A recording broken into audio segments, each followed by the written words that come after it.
her call again, and then she just added another phone number to the 13-year-old grandson who's possibly with the daughter. Step out with this. 2412. Veteran crisis hotline's calling in, so they have a female veteran's off her medication. She's at work to Safe Haven. Detecting 12, take a check that one out. 6 1 bullet, 2 point start, take a shot.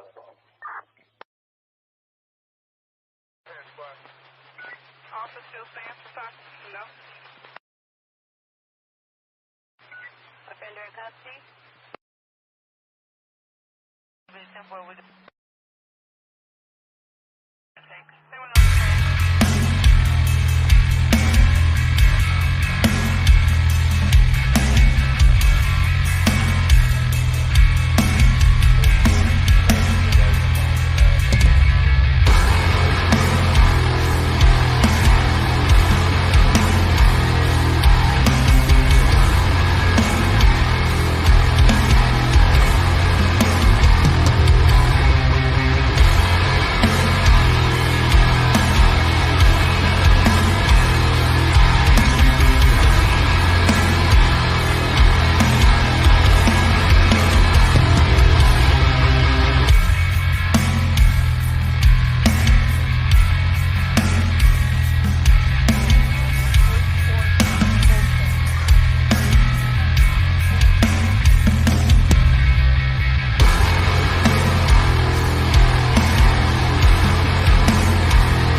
Good evening, everybody. Thank you for hopping in.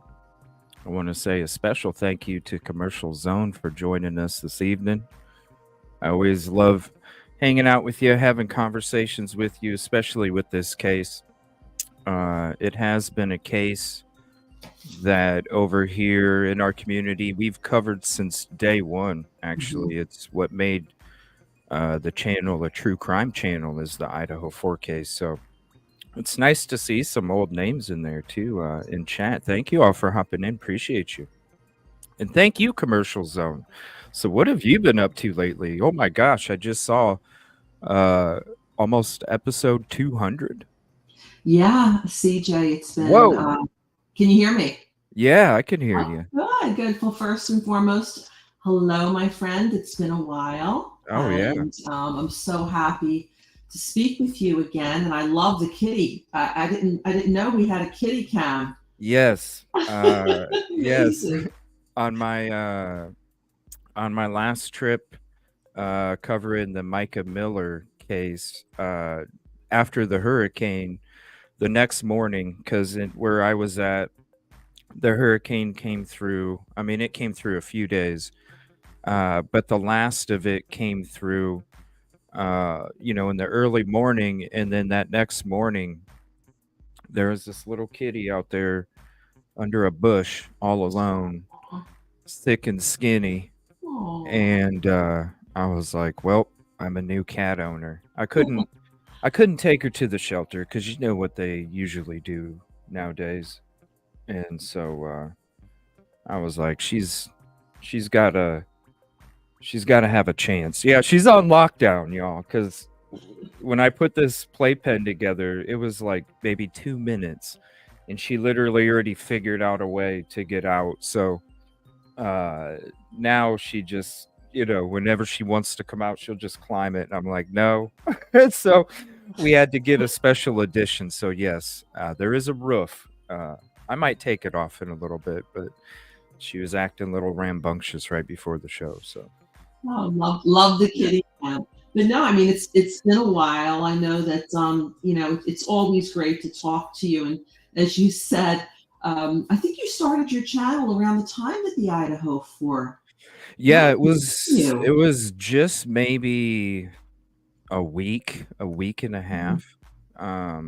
Yeah, it was meant to be like a call-in line, talk about whatever kind of show. One of those kind of shows, just world events, just whatever is going on in the world. And when we came across Idaho 4 and what took place right away, kind of like with Micah Miller, you look at the evidence that's being shown, you look at what's being told or not told, so to speak, when it comes to Moscow PD and how long it took them to even have a press conference. When it comes to that stuff, it's like some of this don't make sense. And it was one of those things where it was like, I don't know, we're going to talk about this some more. And eventually, that's what we became, is true crime. We had, I think with the community and with how we're able to brainstorm together and try and make sense out of what doesn't make sense. Everybody, whether it's people in chat, people on the panel, always bring up really good points and theories and opinions. And so when you kind of mix those together with what your thought process is, I think you can help people make sense of what doesn't make sense.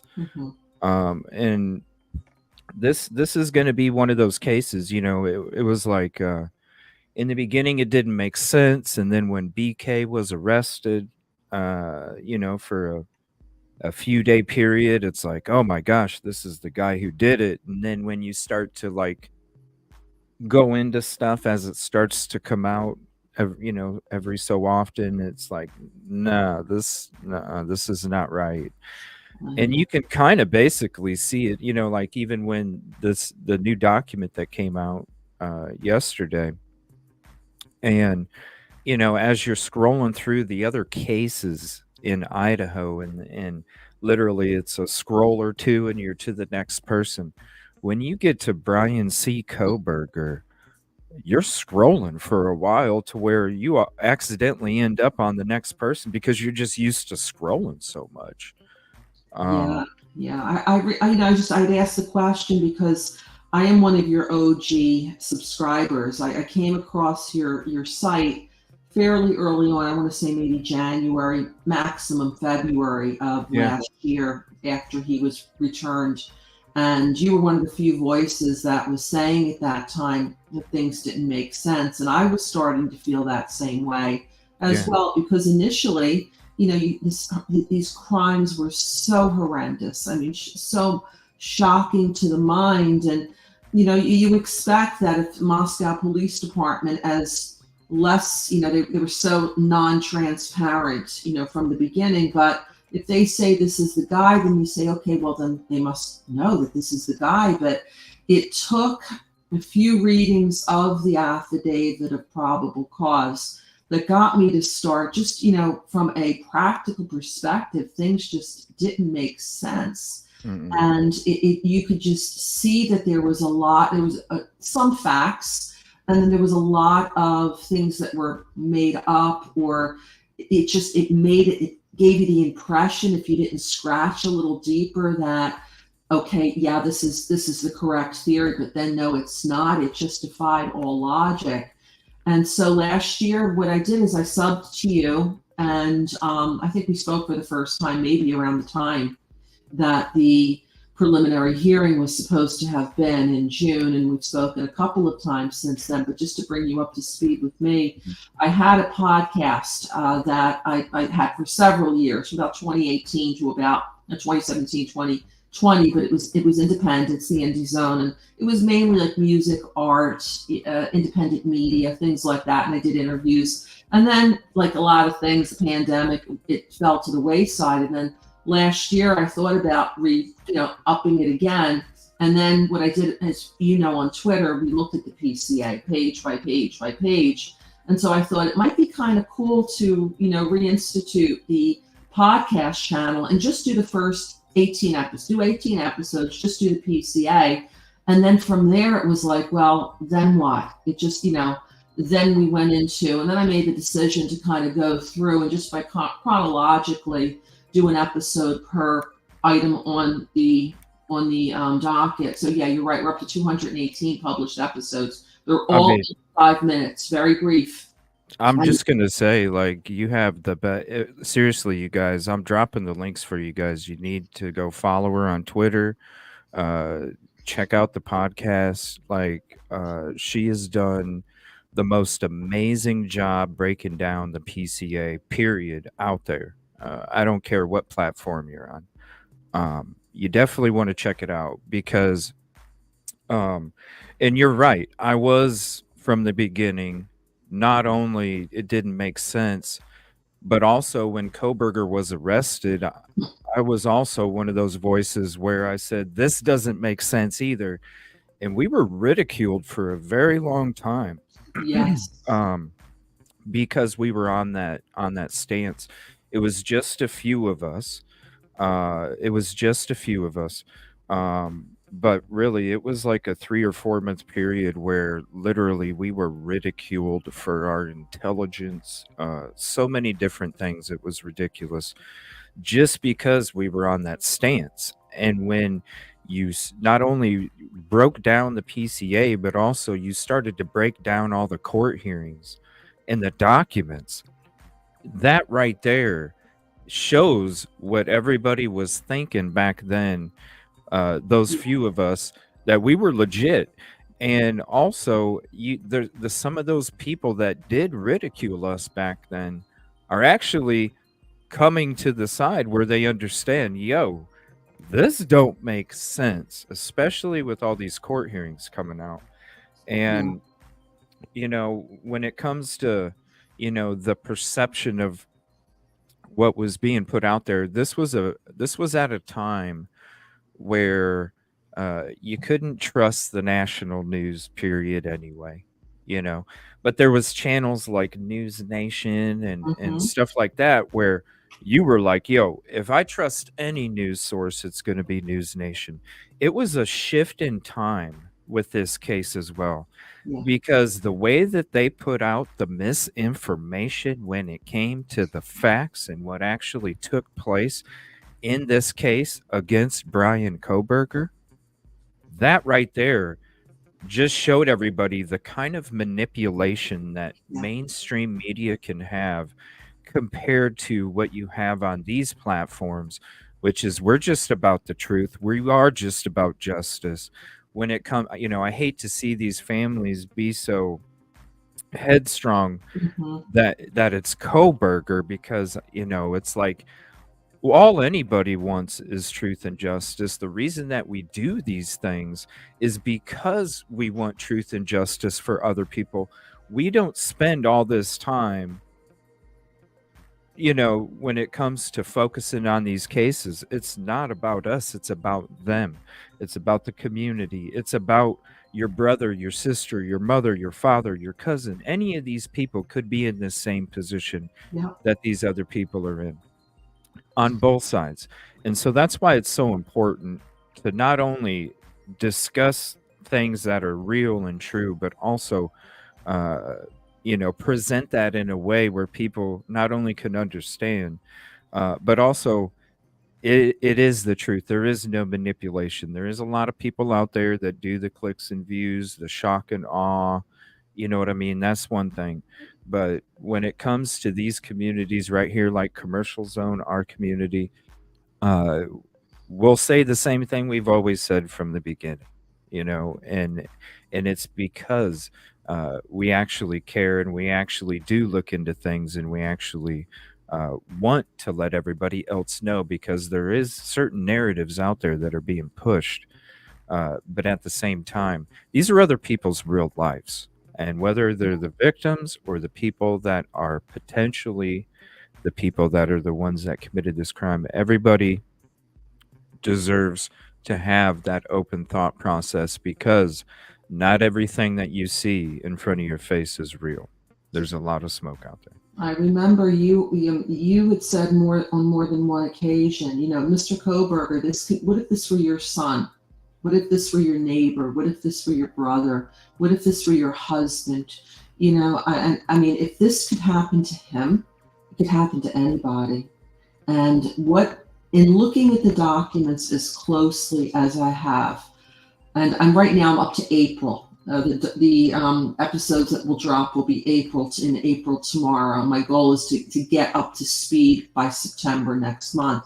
The one thing that hits me is just the massive amount of information that is under seal in this case. It Right. is enormous. It is absolutely mind-boggling. And I recall so many times, like you said, yeah, you'd be attacked just by keeping an open mind of, well, under our Constitution, the way it works is that you are presumed innocent for a very good reason, because the government is super powerful. They can take away your life, your liberty, and your property. We got to hold them to a certain standard. And I look at this case, and even going back to when Moscow Police Department, before any arrest was made, they released nothing. People they think we've seen suspect vehicle 1. We have never seen an official image of it. We've seen things from Linda Lane, from the gas station, that people assume, but there is absolutely no good reason in my mind. Like you've said, you're in Pennsylvania, you speed, and they catch your license plate on a camera. I was there. I was there, like, recording the route he would have took if the dude really committed the crime. I wanted to show everybody the security cameras, how many cameras this vehicle would have encountered. We've shown the live feed cameras where it shows the clarity that you can get on any of these cameras when it comes to the suspect vehicle. I mean, you're right. The way that they can manipulate things is crazy. Just like the sheath, just like the sheath. I don't know how long ago I made that video about how it could have been Kaylee or Maddie's. Yes. A year and a half ago. I'm sitting there trying to tell everybody, like, look, come on, people. He could have sold it to somebody. It could have been a pawn shop, purchase. You know what I mean? When you're talking about that little, and then it's that, to me, the person, doesn't hold the sheath and doesn't hold the knife. You know what I'm saying? That's just, and it doesn't just fall off your belt. To me, it's somebody took it out. They were backed up against a corner and they didn't know if it was Jimmy that was going to come through the door or somebody that was going to commit a heinous crime. They didn't know. That's the only reason why the sheath would have landed on the bed. And to say that it's his and all of a sudden he's getting a death penalty case, I mean, this is crazy. I was there. I spent a week there getting footage, talking to students at WSU, talking to students at Idaho, the community, the people that were the cashiers. Even I was talking to the cashiers, even, and even they're not fooled by what's being spun out there. Now, most of them think, yeah, that he probably did it, but when you actually talk to these people, and I'm sitting there and I'm saying, do y'all feel, every single one of them, do y'all feel safe? No. Do y'all feel like this person, because this was during the year anniversary of when it took place when I was there. Right. And if you go back to my videos, you can see all my footage I've dropped. This was a year later, okay? And when I'm talking to these people and I'm asking them, this was a day or two before, and I'm sitting there and I'm asking them like on the 8th, 9th, 10th, I'm asking these students, do y'all feel like this might happen on the year anniversary? Yeah. Yeah. Do you feel like the person that is being charged is the one that committed the crime? No. And they would sit there and tell you the same evidence that we're talking about when it comes to what doesn't make sense. Yes, Kylie, the reason I went out there, so there was the FBI was coming out to scan the house. So if anybody remembers, before it was tore down, the FBI was coming out there to scan the house again. It's like, wait a minute, you already scanned the house. What do you need to scan the inside? All of a sudden it clicked in my brain, they're going to tear this house down. Yes. I remember you saying that. Yep. In between the end of the semester and the new semester, I says, listen, I'm afraid of flights, you guys. I'm afraid to get on a damn plane. I freaked the hell out. I literally jumped on 4 planes last minute to get out to Idaho, spent a week in Idaho and Washington, and not only got coverage, but I needed to see. Like, I put myself in that person's position when it came to that committing that crime. I sat in that parking lot behind the house. I saw how people that were neighbors acted to somebody that was strange that sat in the back parking lot. There's so many things that I needed to do because I needed to understand, like, okay, what really makes sense, and what makes sense is the videos that I put out. It's the incel theory at Queen Road Apartments. That right there, to me, is the person that would have committed this crime. You listen to the injuries when it comes to some of the victims and how brutal it was. Hello? Isn't that personal? Most definitely. And anyone who has not seen this research, as a researcher, I think that what you did in taking the time and actually driving the alleged route from the PCA, from his apartment in Pullman, Brian's apartment, all the way to King Road, and showed, and you pointed out every camera. You said, look, here's a camera here, here's a camera there. Does it make any, this is supposed to be a guy who is such a criminal mastermind that he can figure out how not to drop a ton of DNA in the house. No blood, no tears, no sweat, no fingerprints, and he doesn't take it with him. People think, oh, well, he cleaned the car. Well, don't you think there would be residue in the car that it had been cleaned? And don't you know what the FBI does? They will literally take a car apart, go down into the floorboards, inject liquid in a vacuum cleaner type stuff, and try to pull the DNA up from the floorboards. If they had any DNA on him in that house or in his car, in his apartment, in his office at the WSU, we would have known about it. They would have leaked that.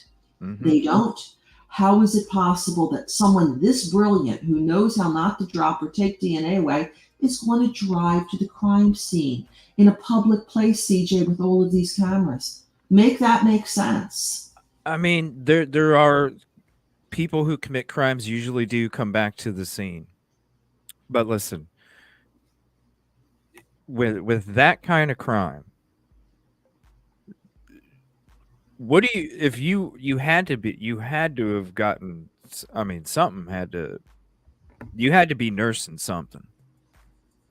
Like, when you listen to Christie's interview in the very beginning, I mean, I'm talking, this might have been before the first press conference, maybe the second one. In the very beginning, she talked to a local news channel, and she said, with how it was described to us, what the crime scene looked like. Listen, if you've seen anybody go to a gas station, if you've seen anybody go to a grocery store, if you've seen anybody go anywhere and purchase an amount of bandages, let the authorities know. Yes. I remember that interview. And they also said, if you know somebody that drives this sedan, remember they called it a sedan at first, let the authorities know. They seemed very sincere at the beginning, and at some and even Mr. G, he kept his mind open, it seemed. He said he wanted to see the evidence before he would make any conclusions. And then at some point, it's sort of like he changed, he turned. And now Brian Koberger is the person and he deserves the death penalty. And the question is, what evidence have you seen? And from the News Nation interview he gave CJ around the time of the first anniversary, that long one, he made it sound like he's seen nothing. They haven't shared anything with him. So how do you say that this is the sole and the correct defense? And then here's another question I'd like to pose for you in looking at the documents. There have been several times when both sides, they will raise objections or they will give good cause why something or other needs to be under seal.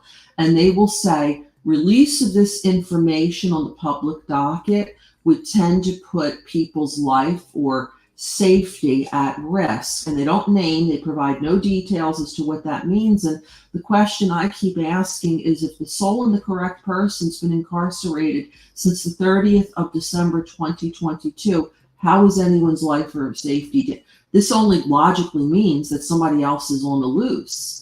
But if somebody else is on the loose, where's the person of interest or the other person arrested?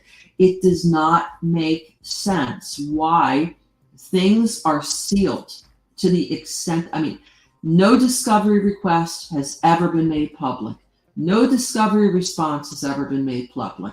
The motions to dismiss the indictment were under seal. The responses were under seal. Yeah. A member of the prosecution actually went out, and I don't know if it was whoever it was, I'm not saying the prosecutor, but a member of the state's team went to Gabriela Vargas's home. And okay, and so the explanation for that is under seal.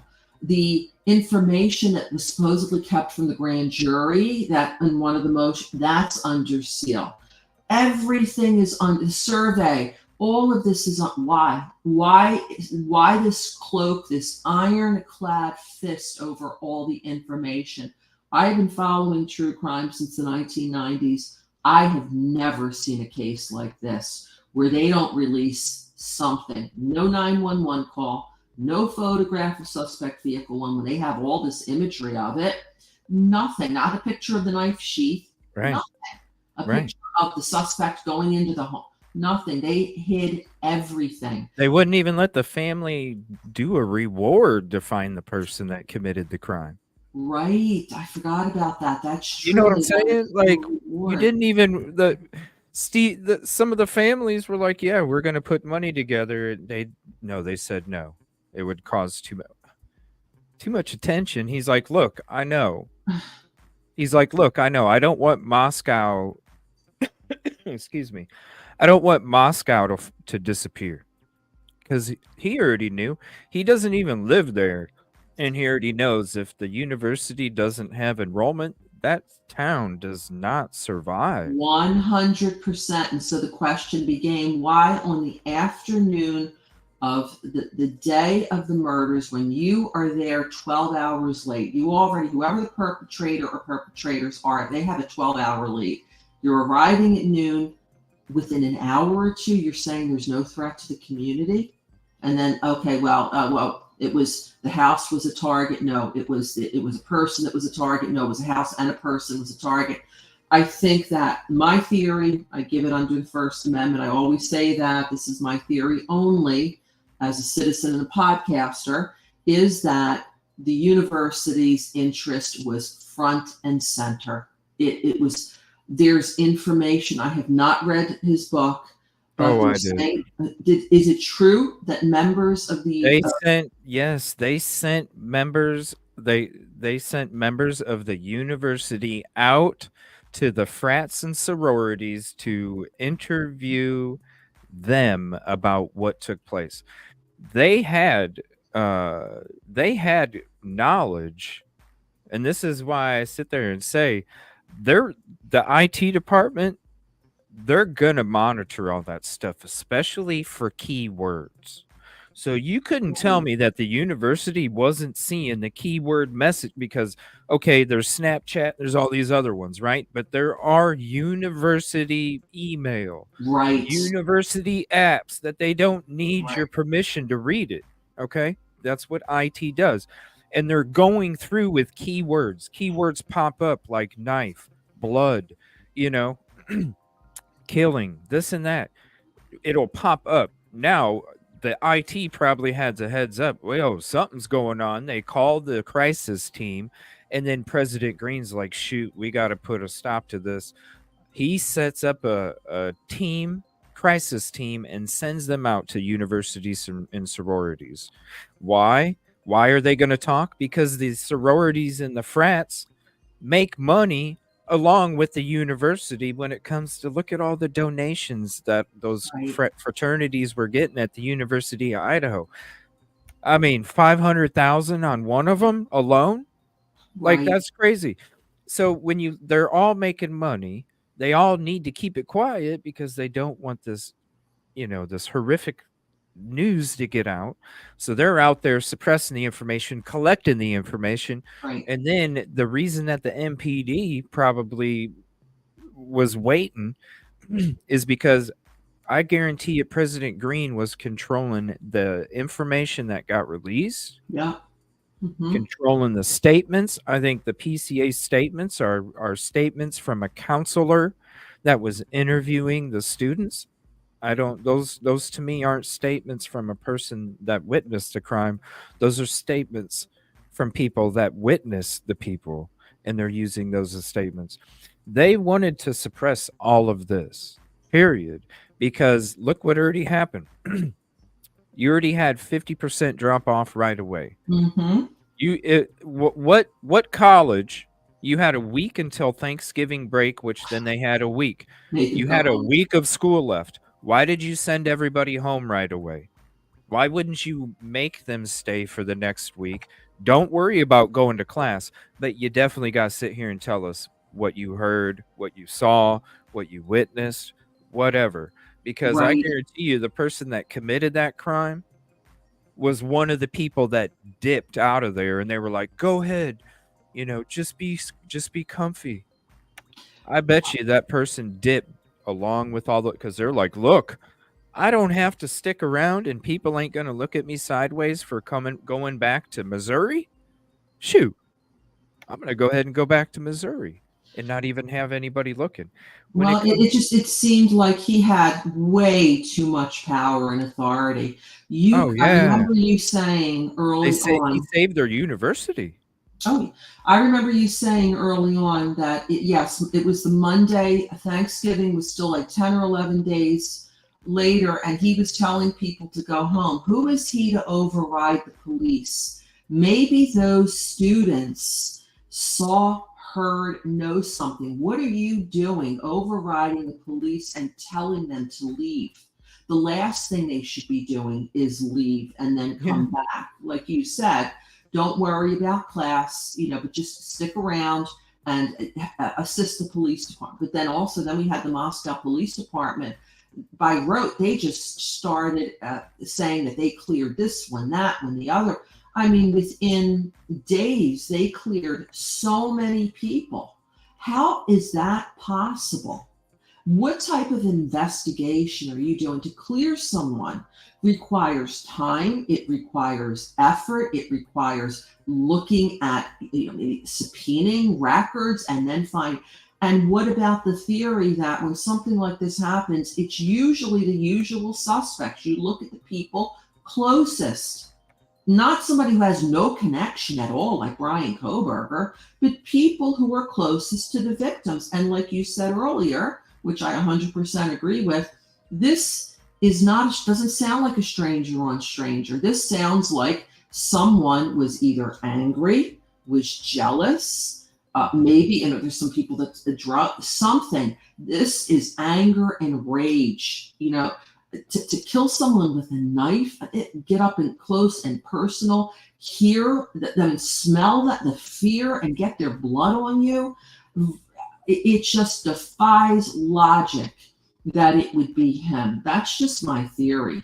That is my theory, you know. Mhm. But in looking at the mountain of evidence that they have hidden, and also what I kind of was thinking about with this next episode that's coming up, CJ, is a declaration of Bill Thompson that he filed in support. Do you remember all of the brouhaha that happened when they found out that they were doing the survey, and they claimed that Latah Yeah. County residents, well, you know who they referred to the Moscow Police Department to investigate. Why not Latah County Sheriff? Why has the Latah County Sheriff not been involved in this investigation at None of all? them.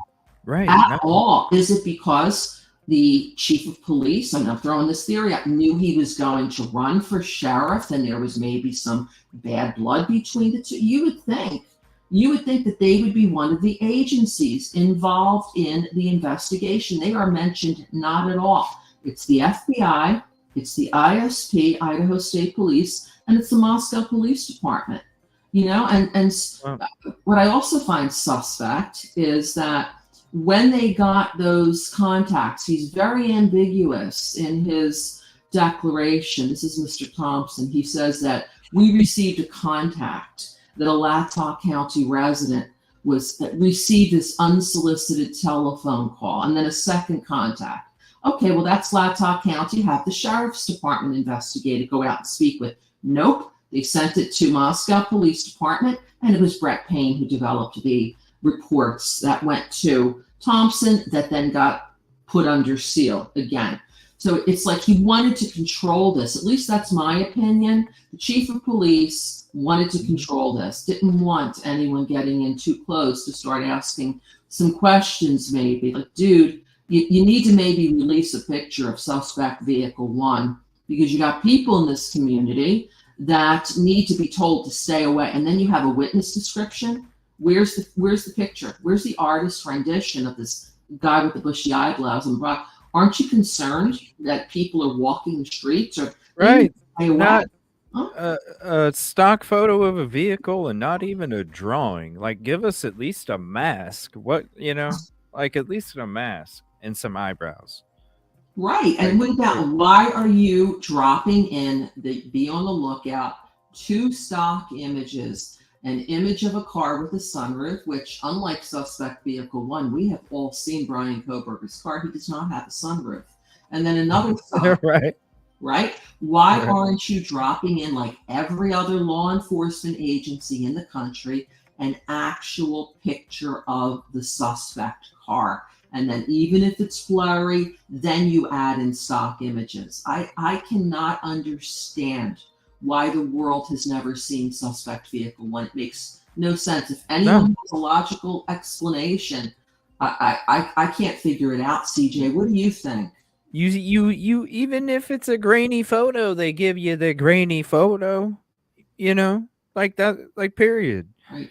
You look at how they showed up to the crime scene. You know, you got gosh, it's been so long, I can't remember his name. The one under Fry. Lanyard. Yeah. He said he had an interview right away, and he said, yeah, as soon as I pulled up, I knew right there we wouldn't be able to handle the situation. Yeah. Like, as soon as he pulled up. So there was that many people out there. You couldn't tell me that you didn't have at least 6 officers that could have came and handled 10 people in 10, you know, groups of 10. So you're telling me there was like literally hundreds of people out there that you couldn't handle the situation? He said as soon as he pulled up, that means he didn't even get out of his vehicle, and he knew that they wouldn't be able to handle the scene.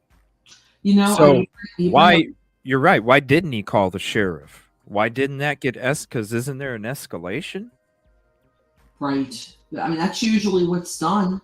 That's usually what's done. I look at Parkland. You know, it's in Florida. That town, they have police, but then they called in the Broward County Sheriff's Department to help with that, and then they called in the FBI, and then the FDLE. And do you know that school only just this summer got knocked down?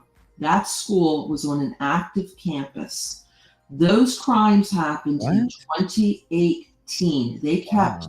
the freshman building up to go through first the trial of Cruz, and then when he decided to plead guilty, then it was the sentencing phase. The jury wanted to walk through the building. They wanted to see it. They brought the jury and they brought journalists through. And then they had a second trial for the Broward County Sheriff. He was brought up on the SRO who didn't go into the building. They brought him up on criminal charges. So they kept the building up for them, and then they wanted to wait until the summer. So it just got knocked down to show the jury. And that's another issue in favor of change of venue. There's no crime scene anymore. That's one argument not to change the venue, because maybe the jury wants Right. Oh yeah. to see the crime scene. No crime scene. What do you see now at that field? Well, Bill Thompson even made an argument for the change of venue back last summer. You're right. When he said Boise. He said Boise. He wasn't talking about the change of venue. He was just talking about other areas that were covering the case. Boise was covering it from day one, and they had a lot of attention on it. So right there, you already let people know Boise, which could handle the case, already covered it from day one, already had the attention on it. And when you tore down the house, like, you tore down every reason for it not to be held in Moscow. Right. For you to sit there and confine the trial to a 8-week period, which we all know it's going to be a lot longer than that when it comes to all the experts and all the back and forth when it comes to this shoddy investigation. You're already seeing it right now. Look at how long it even took to get a date for trial. Yes. I mean, even the change of venue, if you look at the documents, the first motion for change of venue was filed January 30th, 2024. And what Ann Taylor said is that she wanted to be able to present expert testimony by end of April 2024. We're now at August 29th is the first, and it may go beyond that. We shouldn't think it's going to end on the 29th. But what I also, in terms of, we just had a document drop today, the reply brief, and I was expecting, did you get an opportunity to read the opposition? It was I didn't. Okay. I have it up. Thank you. There it is. I have it up. There it is. I did not get a chance to read it. It's 22 pages? We can go through it. I mean, it's brand new, but I did read it. I was expecting this. I was speaking with another podcaster last week, and we went over the opposition. And I said to her, I cannot believe, what shocked me the most is that Bill Thompson does not have an expert to combat Dr. Brian Edelman. It is Bill Thompson. And I said, look at all of the experts in this case. We have Cy Ray, we have Leah Larkin, Gabriela Vargas, we have Dr. Edelman, we have then the other expert that's here. I said, this was the time for him to have an expert come in to say that Dr. Edelman didn't know what he was talking about. And instead, it's Bill Thompson in his arrogance. That's my opinion. Again, that's my opinion that I give here. But the difference is Ann Taylor knows what she doesn't know. And so therefore, she knows she needs to get specialists to be able to deal with CSLI and CAS and DNA and explain it to the judge. And this, behavioral sciences and people. But he thinks he's going to be able to talk his way out of everything. That's what shocked me the most last week, is that he didn't have an expert, and he's actually going to argue this. Right. It is Yoli. Hi, Yoli. Right. No expert, only argument. Well, hey, if you're an attorney, that's what attorneys do. Attorneys argue the law. Attorneys argue due process, like Ann did when she said, hey, judge, you just issued this, this restrictive covenant. It's stopped my expert from conducting this very important research. We didn't even have a hearing on the matter. That's what a lawyer does. An expert comes in and says, this community here is too poisoned. I mean, they're right there. All of this happened right there. There's no escaping it. The statue No. up there, and I mean, you want to look at some of the stuff here. I was shocked, CJ, when I saw some of the results in here. That if we go on to page 2, which she's finding out the mob mentality that Dr. Edelman was able to uncover. Look at this. Up a little bit. I'm sorry, CJ, if you can bring it down to the top. This is some of the information that this research yielded. That if Brian Kohberger was found not guilty, these are some of the comments. They'd burn down the courthouse. Outrage would be a mild description. They would probably find him and kill him. There would likely be a riot, and he wouldn't last long outside because someone would do good old boy justice. Enraged, strong opinions, firing of officers, riots. Parents would take care of him. This is the jury pool. This is These crazy. are comments from the prospective jury pool. He's supposed to get a fair trial, as the Sixth Amendment of the United States Constitution guarantees him and anyone else who is arrested for a crime. You get something called due process also. And, so in this small community of, 30,000 people, someone came up with a statistic. There's 21,000 registered voters. It is so tiny. Do you recall when the judge admitted that he received a subpoena for jury trial for this trial when it was supposed to be October of 2023? That's how small this community is.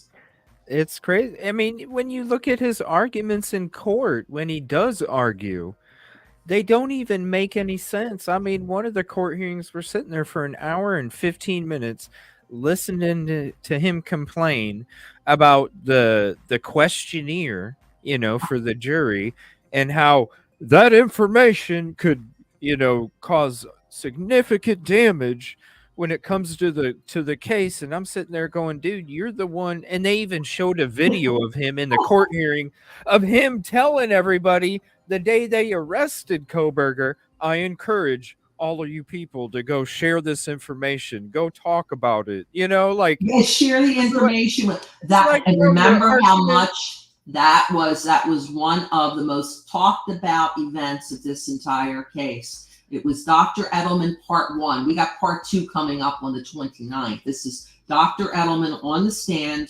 Ann Taylor is trying to introduce his PowerPoint. He gets up and there's an old saying, if you've got the facts, argue the facts. If the law's on your side, you argue the law. If you have neither, you pound your fists on the table. We saw a lot of fist pointing, just pounding. He did not want that PowerPoint. And like you said, there was a certain point. Dr. Edelman, where did you? And he's up there. And who's standing over his shoulders? The Green. It was like such a powerful image that the day of his arrest, Brian Kohberger's, days before the University of Idaho was scheduled to return. Everybody was supposed to come back for the spring semester. The boogeyman is arrested now on the 30th. Yep. You can come back, everybody, and spend your money in Moscow. That seemed to be the message. And he's saying, no. And then when he showed that podcast and they showed you him, you're right, distribute the PCA. The PCA with all its mistakes. The PCA that has a timeline of 4 o'clock to 4:25 with suspect vehicle 1 seen driving around up to 4:04 and then speeding out of the neighborhood at 4:20. Make that timeline make sense. It doesn't. Mm-mm. No, that's why, and I'll even drop this. I made the video. Was this a lost DoorDash or a case out? Because the whole route that they're claiming took place when this crime was committed doesn't even make sense.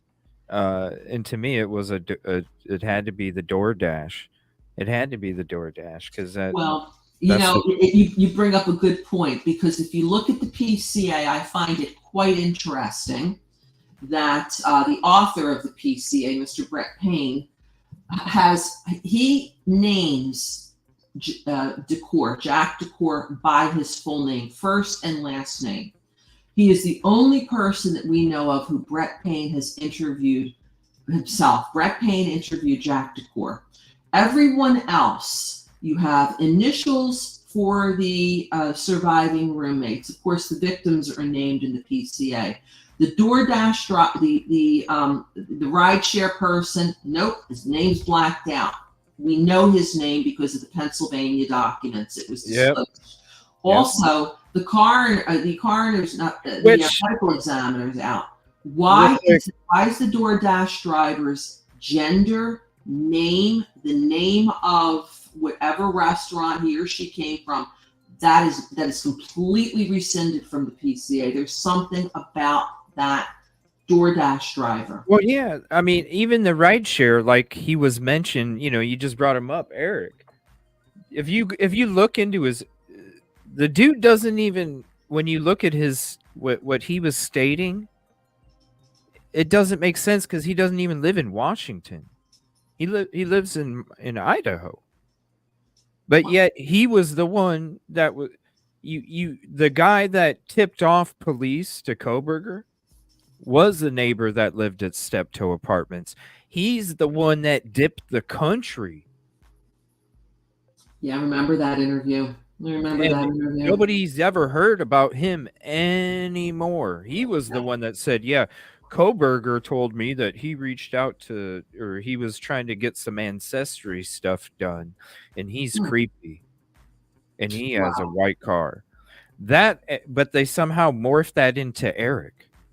Yeah, but Eric lives in Idaho. He doesn't live in Washington, so how can you be a neighbor? How can you be a neighbor? No, that makes 1,200 steps. No sense. That makes no sense, but we don't hear anything about that. We hear nothing about the Grady Giglio cop who had an IA investigation opened up. These are stories that are never, ever, we hear nothing further. Brett Payne talked to Koberger at some point. We just don't know if it was pre-arrest. We don't know if it was perhaps when he was in the car going to the Monroe County Jail in Pennsylvania that he got him on the telephone. But it is an absolute fact. It was disclosed by the state in a document that Brian Koberger was spoken to by Brett Payne. We just don't know when or how. Another unanswered question. Also, why is the Pennsylvania State Police breaking into Mr. Koberger's family house with no body cams on? None of them had body cams. There's no body cam footage, apparently, of them arresting him, going through his home, taking what they believe is suspect vehicle 1. This is supposed to be a mass unaliver. A danger to society, and you don't have body cams on? Well, it's like I tell everybody when I'm out there doing my work, listen, I ain't out there doing the wrong thing, so I ain't worried about it being recorded. It's, like you want that. I use my footage for protection, whether it's lies or whatever. My footage is the truth. And so why wouldn't you want to have some kind of, not for your protection? Yes. Again, also, what happens if something does go down and you need to use that as proof in a court of this didn't take place, or it didn't go down this way, or whatever. And you look at their investigation, like when they were looking at his car, right? That one cop came up with Pennsylvania plates, and another cop the same day came up with Idaho plates. That's right. You know what I mean? How is that possible? Like, come on now. And when it comes to, their investigations, I mean, hell, all you got to do is look at this when it comes to the DNA dirty gloves, and you saw the people that were going in there handling all of these items inside the crime scene, because what are they doing? They're taking photos before, and then they're taking photos of. Like, hello. And you see the kind of DNA contamination that took place. That's why I said Koberger's, she could have, the lady that stepped on the glove that ended up in the other person's pocket that went in to go investigate the crime scene and take photos. Because in that video, I show you both. I show you the outside and I show you the inside of what they're doing. So hello. And it could easily been she stepped in Koberger's spit at Jack in the Box in Washington before they came to the crime scene. And then the spit from him is on her heel. Her heel is on the glove. Next thing you know, that glove is going in that girl's pocket because she doesn't know what she's doing. And then they're going in there, maybe picking up the knife sheath. Right. the contamination. I mean, even by the time that it was the 3 Moscow Police Department's officers arrived at the scene at about noon. How many people probably were in that crime scene? We don't even know the time the call went to summon friends. Notice how you just had the PCA, or it's not even an affidavit. If you look at it, it's a statement, and it's very different from the document that's attached to the affidavits over in Pennsylvania, Commonwealth of Pennsylvania versus Brian Koberger. Mr. Payne's statement also turns up there, but it has a lot more information of what he was asking Pennsylvania State Police to get from him. Buccal swab, a few other things. So it's there it is. There it is. I recommend anyone, people may not know that there was a case that was open, not that he committed any crimes out there, but of course he was in Pennsylvania, and then the theory that he escaped. He escaped with his father as his accomplice. No, he didn't. This was a planned return to Pennsylvania, just like anybody else that goes to college. Most people leave during the Christmas, New Year's holidays, and that's what it was. So he's in the Commonwealth of Pennsylvania. He needs to be arrested there after the order of probable cause was entered and the arrest warrant was entered based on the statement of Brett Payne and the criminal complaint that was sworn out by Mr. Thompson. All this happened the 29th of December 2023. So then we see him being in Pennsylvania. We have this entire packet of information. Anyone interested in this case, I really recommend you read these documents. Oh, yeah. And when it comes to Pennsylvania, like they even said in this right here, we're just doing this because of what we were told and handed from Idaho. Right, They made sure to make that very clear. Look, we don't want this. Listen, it doesn't make sense to us. He was there for a period of time. We could have collected his DNA off of a cup, just like we collected Daddy's DNA. We could have collected his, but we didn't. We just collected Daddy's. That's it. Right. This is the search warrant. So obviously, because he's in another state and we have what we call full faith and credit in one state to another, they cooperate with each other. But these are the 2 state troopers that were the lead, and Leary and Knoll, and they make it clear that they checked on CODIS. They received information from back in Idaho to go in and to arrest this guy at his house. And then it's not even an affidavit. The statement of Brett Payne is included in this packet, and he goes into a lot more detail. We really shouldn't be calling it a PCA. It's not an affidavit of probable cause. It's a statement. Right. Maybe it's a declaration, but it's a sworn statement. But it's not. It is not. Here it is, our favorite document, huh?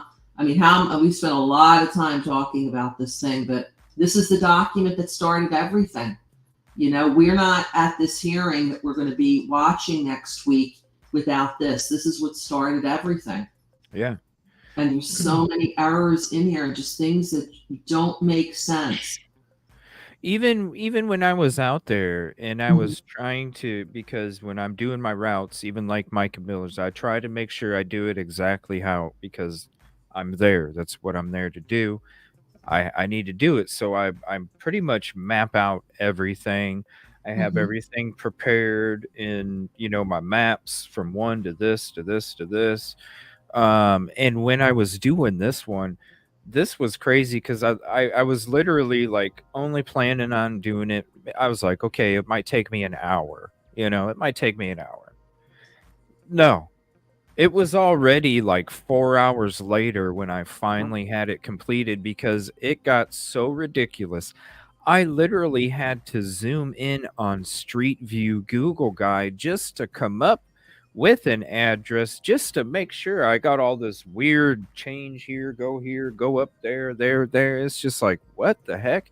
And some of the information that was even put in this exhibit statement wasn't even correct when it came to even this not only the street names, but also the city and state where the cities were located and in what state they were or You're weren't. right. Yeah, he does. He does. He places, I don't know, it's further down, but he places a city in the wrong state. So Right. he's supposed to be in Washington. He calls it there. Then I mean, how important is the phone? How important is Brian Koberger's cell phone? Well, that's the thing. Right? When I went out there, because I was doing Stephen Smith's case before that, and Right. when I was on location, I literally dropped off the face of the earth because like, it was crazy. And I was in a really sketch situation. It was nuts. So to me, I already know what it was going to be like in Idaho. And I went out there, and the first thing that I did is I talked to somebody that worked at T-Mobile, and I said, I would like to. This happened in the situation that I was in here recently. I don't want this to happen here. Can you tell me where I would not have service, period, so I don't, if I'm in a dangerous situation, Right. I don't get myself in a corner, right? And so we were looking at the map and cell phone coverage and the towers, and that's when he showed me this tower, and I was looking at Pullman in Moscow, and I seen this tower that was in the southeast corner of Pullman.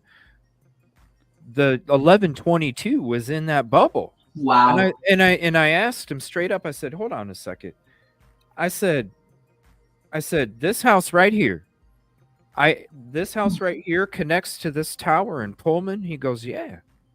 I said, "So I could literally be in this few block area in Pullman, and my phone is connecting to the same tower that this house is connecting to." See, Yeah, that's what he does right not there. do here. That's what he does not do in this document here. He does not explain the radius of those towers that, and I thank you for confirming that, because I heard from a few sources that you could literally be, there was a situation where you could be in Washington State, you could be in Yes. Pullman, but it could show that you're possibly at 1120 because of the way that the circular radius of the cell towers work. He does not say word one in this document about that. He makes it seem like Koberger is right in front of 1122 King Road, when he could be at the shopping plaza, like where the Office Depot is, 2 miles away, nowhere near. And then, so then we finally find out, and then there's some words that stalking, possibly stalking. And then we had Mr. Thompson stand up in open court and say, now, Dr. Edelman, that there's no connection, there's no evidence that he was stalking them. But people still say, they still push that narrative that he was stalking them. You have a prosecutor standing up in open court and saying he wasn't. I don't know what it's going to take to get people to stop spreading misinformation about this case. The trial, that's when it's all going to be shown, because the only thing that they've done this whole time is promise everybody they have it under control. They promise everybody that there's a ton of evidence, way more than you could ever imagine. Right. And yet it's what it is. It's a lot of people that are trusting the bluff. Blind faith. And they have continuously reelected this prosecutor. He is the face of that county. They have a lot of trust in him, or they would have voted him out a long time ago. So blind faith in what he says. Where are the people demanding? Where's the evidence? They don't. If this horrible atrocity, these horrendous crimes happened in my town, people would be pounding talking about it, being interviewed on television, talking over the back porch in the yard. Where are the photos? It's different there. It's different there.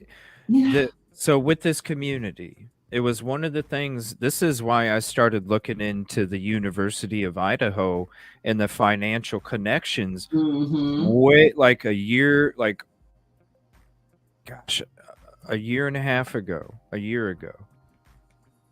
is because when I went there, what I'm going to do is I'm going to drive around. I'm going to get a feel for the atmosphere as I'm driving around, right? Because you know how much this university makes. As I'm driving around Moscow, I'm sitting there going, I used to roof. Okay, I was in construction and when I was younger. I roofed. I did a lot of different things. I could sit there and see as I'm driving down going, wow, that roof would have been replaced already. That Right. roof would have been, and to me, what that says is that the community doesn't flourish as much as the university flourishes. Right. Because those roofs, let's think about it. If you're a homeowner, the one thing you want to take care of first is your roof. Because Oh, yes. if you don't have a roof, everything else falls apart. Doesn't matter. So you're automatically going to take care of your roof, number one. So as I'm driving around, I'm sitting there going, wow, the community is not flourishing as much as the university. So then I started to look into the different financials. These people depend on the university. Yeah. These people depend on Koberger being guilty, because if they don't, they know the people from the university disappear, because if Brian Koberger's found not guilty, and the killer's out there on the loose, whether they want to admit it or not, then all of a sudden you go back to day one Right. after when the crime was committed, 3 years for after. the fear of the community. After that, you lose the university. These people's houses, their investment are tied in to the university's success, because if the Right. university is not successful, they lose everything eventually too. So they have Right. every reason to try and believe that these people that are elected from getting pats on the back all the time Mhm. are doing Mhm. the right thing, and they're hoping, because that's the only thing they can do is hope. Because if they don't, they might as well just give up everything that they worked so hard for. And that's the unfortunate part. I felt it in this community. I Yeah, felt, you being there.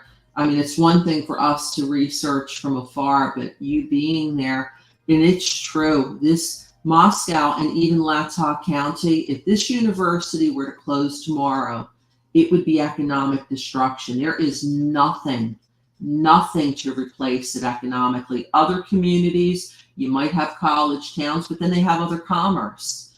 I mean, the jobs, the people who work there, all of the businesses, all of the rentals, the apartments, all of the Walmarts and everything else, that would all die economically if this university closed.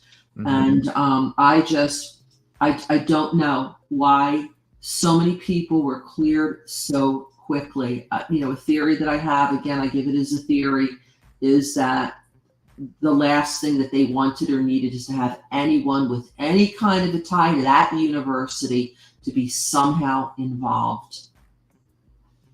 Well, I mean, you look at all the stuff that they downplay when it comes to, like, even the people like that are being convicted of certain crimes Yeah, in that area. Like, there's a bunch of downplay. They all succeed together, and there's a way that they do things. It's like in that document, the good old boy justice, right? right, It's the good old boy. They don't like people coming in, having radical ideas, uh, promoting new ways to do things, because right, they do it the way that they want to do it. Let's be honest. Who go visits Idaho? You know what I'm saying? It's not right. like it's a destination where they're used to. It's not like one of these Outsiders other big coming in, cities. right. Yeah, where their influence, there's different influences. There's different ideas. Different Uh, ways of seeing, different right. perspectives. That's what a blended community gives you. It gives you different ways of seeing. It's not, looking at things from another party's perspective that maybe has a different background, another religion, another race, another. That's the beauty of living in a community where you have, different ideas and perspectives. And I don't know how much diversity is here. Sorry Wow. about that. Now, this was such important research that you did when you did that drive. I mean, it taught me a lot, and it made me think of a lot of things that I hadn't, and a lot of people did the aerial views, did the Google views, did this and that. But for you to go down here and drive these streets, and I know in one of the videos you note every single camera. Mm-hmm. How does this criminal mastermind, why is he going to drive his car to the crime scene knowing that there's all these cameras to tape him? There's just nothing. It just doesn't make sense. It really don't. The drive, uh, the grand jury, you know, I'm sure they were the one item they wanted to know was the picture too. Right? Where's the picture of the vehicle? Do you Like, know how long the grand jury met? oh, it couldn't have been too long. I thought to myself, because it's not until you read and you have to really kind of dissect them to come up with things. And if you look at the documents, you can get a lot of information. They met May 12th, 2023, which was a Friday, May 15th, 2023, May 16th, 2023. The indictment was signed on May 16th. They met for 3 days. I would have thought a crime of this magnitude, 2 weeks, 3 weeks, because he's charged with 5 first-degree unalivings and first-degree burglary with the intent to commit a felony. You would think that would take a while to roll out your evidence. Yeah, that's why I always felt that they just handed the PCA and said, look, we didn't need a photo for the PCA, so we don't have to supply a photo for you. Mm-hmm. And we were able to do this with this Exhibit A PCA. So when it comes to the grand jury, you should be cool with it too.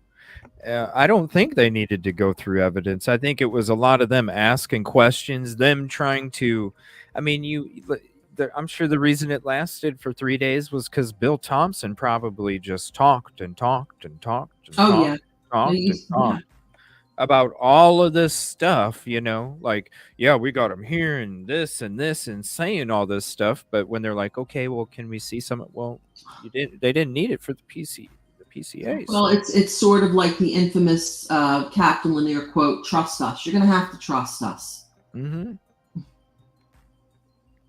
Wow. And this is a video we're going to be pulling up. This was before 11/22. This was when my trip on 11/8 to 11/15, 2023.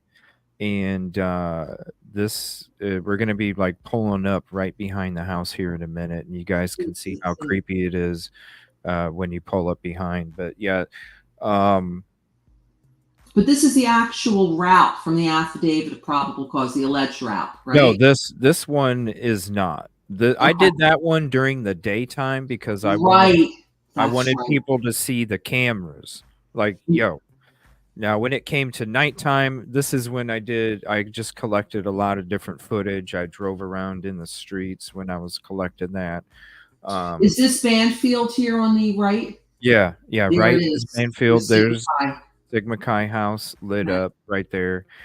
And this is how dark it is. This is the reason I went there for the year anniversary too, is because I wanted everybody to see it's a different lighting at that time period. You know, I wanted to give everybody not only the correct foliage, but also the correct daylight savings, everything. So basically this was a year to the day or the day before when I took this, because the last thing that I wanted to do the day of was go, you know, collect footage, right? You know, and you know, I wanted to respect the victims. I didn't want, it's not about a show, it's about doing the work. And so that's why that night plus I was over at the vigil that they had at the That's another story, isn't it? How creepy that was. Yeah, that was dark. It was dark like it was here. Like seriously, when I was at the vigil, I was in my mind, I'm like, why is there not more lighting? Right. And I would be afraid somebody's going to come up and stick me. Right. Because it was literally like dark like this. It was so I couldn't even see the people's faces on the stage. I mean, couldn't they, you know, with all the money they collected, spring for a couple of floodlights out there so it would be well lit? Oh, this is when I went through Queen Road Apartments too. So look at how compact this all is. Yeah. Like this seems like a lot bigger. Like if you look at Google Maps, you look overhead, and here's Linda Lane, right? Yeah, Coming up that'll right be there. the Linda Lane footage. Yep, that everybody, we all dove into. And so right here, I wanted to show. So I parked in the spot. You'll see the camera. So the Linda Lane footage is Right. directly in front of me. Right. So I parked there. And then I wanted to show people also at night in the slope that you have to take when it comes to going through that area. There is no high rate of speed because literally it's so compact. You're turning tight and you got elevations like crazy. Now, when I'm pulling back through here, I wanted to show everybody the difference. There's no lights back here. Dark. Okay, there's no Wow. lights back here. So when you look at this footage, look at the difference, and I'm gonna wait a couple seconds here. All right, look at the difference between my headlights and no headlights. Right. Okay, now this is anybody could have sat back there and not been noticed nothing. And I Sure. really feel like somebody stalked this house, and I really feel like it was somebody that parked back here that lived at Queen Road Apartments. That Right. You're not going to be a fish out of water if you live in the neighborhood. Hey, see oh, okay, well, that's John. Yeah, he lives over in Queen Road, or he lives across the street. Wow. and that's what it looks like sitting in the parking lot behind the house. Now, the third of the right side of the screen, see Mm-hmm. how it's all dark? So Uh, dark. that's where the house is. Okay. Mm-hmm. Now This is giving me the creeps just looking at it, sitting in that's my how dark it house. is. It Well, must have been really, really eerie for you, huh? At this time of night, I was fine. you were okay. I was I would more have been. I would have been. CJ, let's get out of here. no, I was fine. I was more worried about the neighbors, like Mm-hmm. thinking I'm doing something suspicious, but I wasn't. I'm just doing work. And you can see right here. So see that lit up house over there in Mm-hmm. the middle of the screen towards the left? Mm-hmm. That's Sigma Chi. Wow. Okay? So you literally at this viewpoint, you literally at nighttime have a view because of the slope. The slope is going Oh, good down in front of us. point. Good See point. the light in the bottom left? It looks like a sideways square in a way Yes. right there. That is the intersection of King and Queen Road. Where suspect vehicle 1 made the infamous 3-point turn. So you literally have a view of every entrance and exit, and when a car's coming and when it's not, and if there's activity in that whole neighborhood, you can literally see everything from this spot. And while you can sit there and you can watch inside the windows of the house, Wow. you can look through Kaylee's window, you can look through her door. You could see her bed from from that direction. You could see if she was coming in her room from that direction. You could see Maddie through Maddie's window. You could see what was Right. going on. You could They all see face those two windows, those two bedrooms face the back, didn't they? Also on the first floor, next to the kitchen, was DM's bedroom. Her bedroom was right underneath Maddie's on the first floor. Second Wow, floor. that It would be house the is there. second floor. It would be the second floor. But first floor from the back. Wow. Yeah, And and this is you were saying also, CJ, that the homes are very close. 11, 12, and then that other home next to it. They're very, very close and compact. all of it. It's so cramped. And that's what's crazy is see, so like right here where I paused it, that's what Right. you'd be seeing in the dark right here. Okay. Right. So Right. this is the same view. Whoops, right here. Wow. 1 second. So you can literally like see everything. Look at that. Yeah. And Next you're door. so close. You're so close. And this is what's crazy is this plot of land.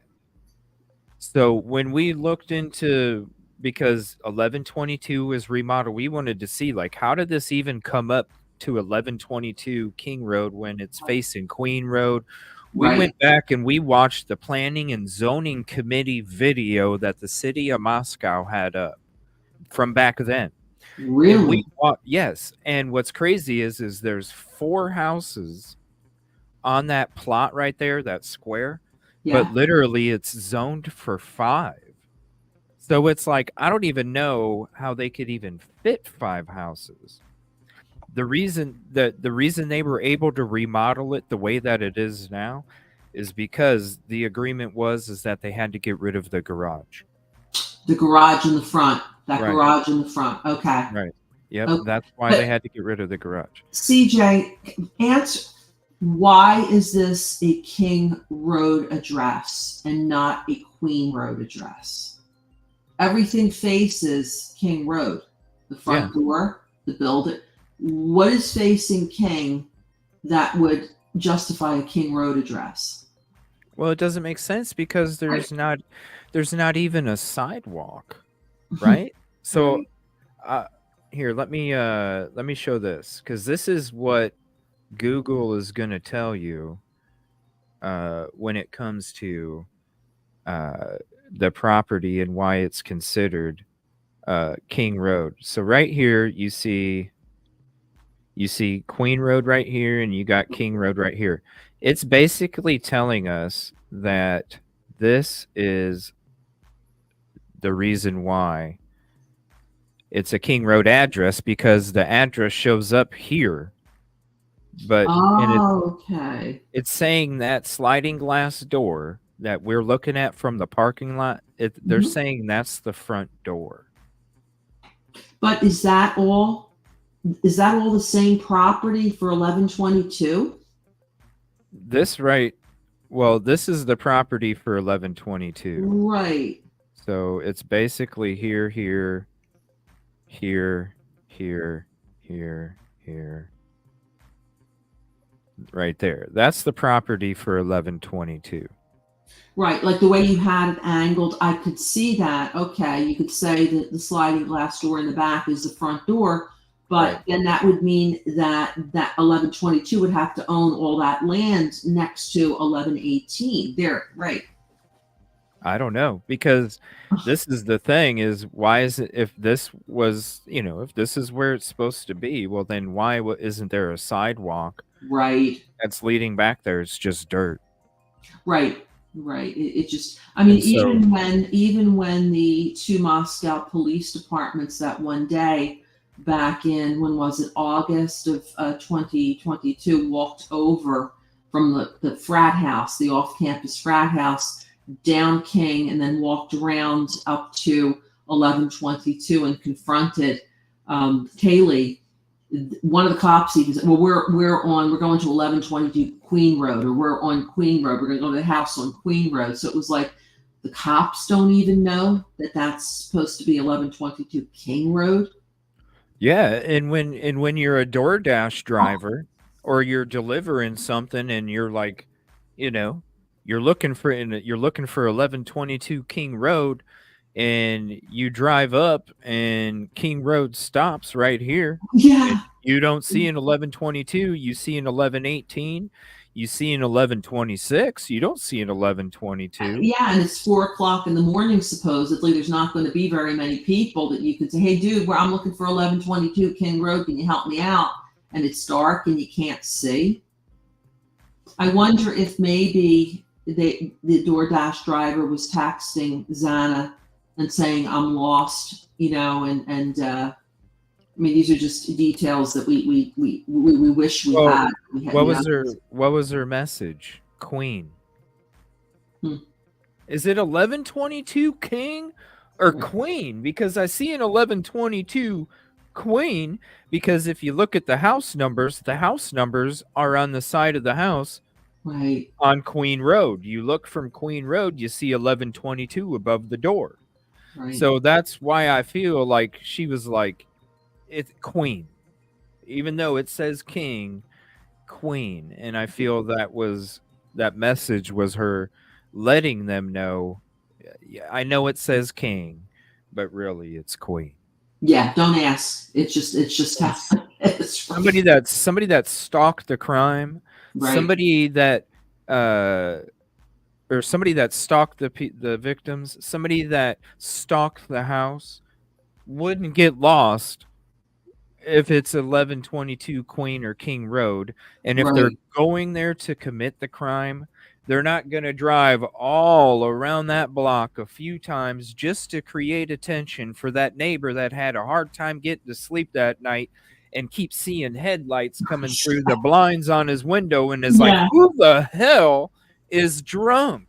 Right. They're driving around, making a 3-point turn, trying to park in front of, then going back down to.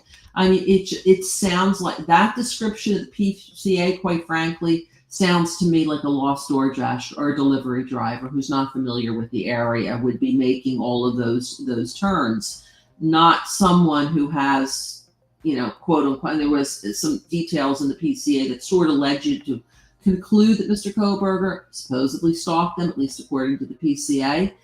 He would know where the house was. And then you have, who was it, Howard Bloom saying, oh, he's trying to drive, get the nerve up to go in. Should he turn around, go back?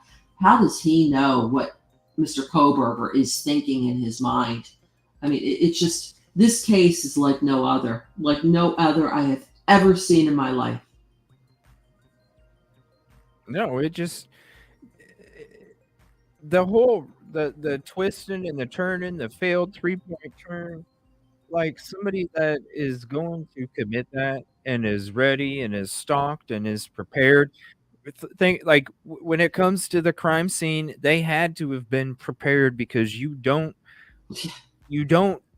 get away with that crime with that many people, right? If you haven't prepared. In this tight quarters.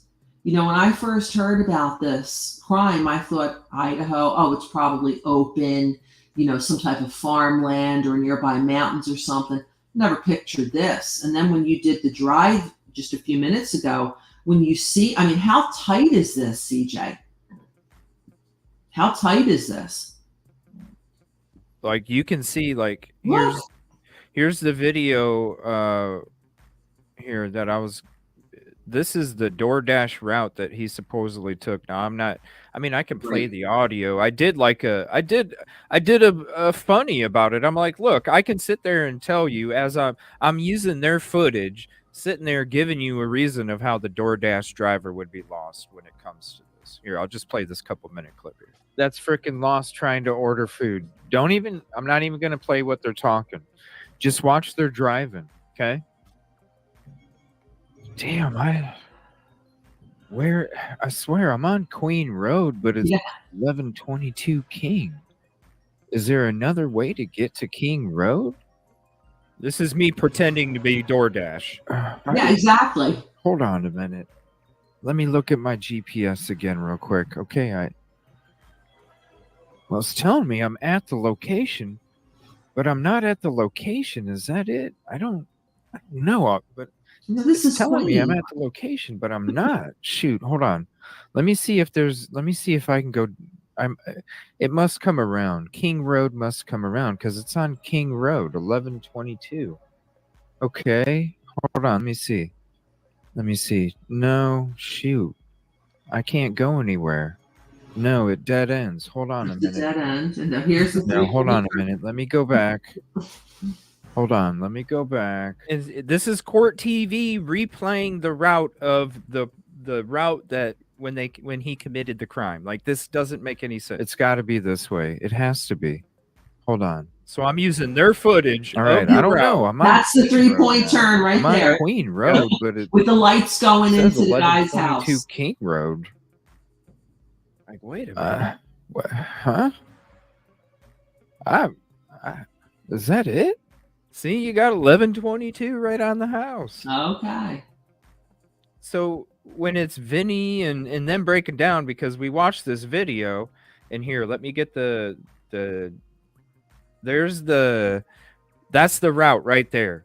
Up and down, turn around. Back and forth. Just what you want to do, like you say, with the headlights on, attract more attention. Shine your lights into the poor guy who's trying to who's been working all day and trying to get some rest. So you can have more people look out and say, hey, that guy doesn't have a front license plate. Oh, let me take a picture of this Pennsylvania plate. Oh, I don't have to.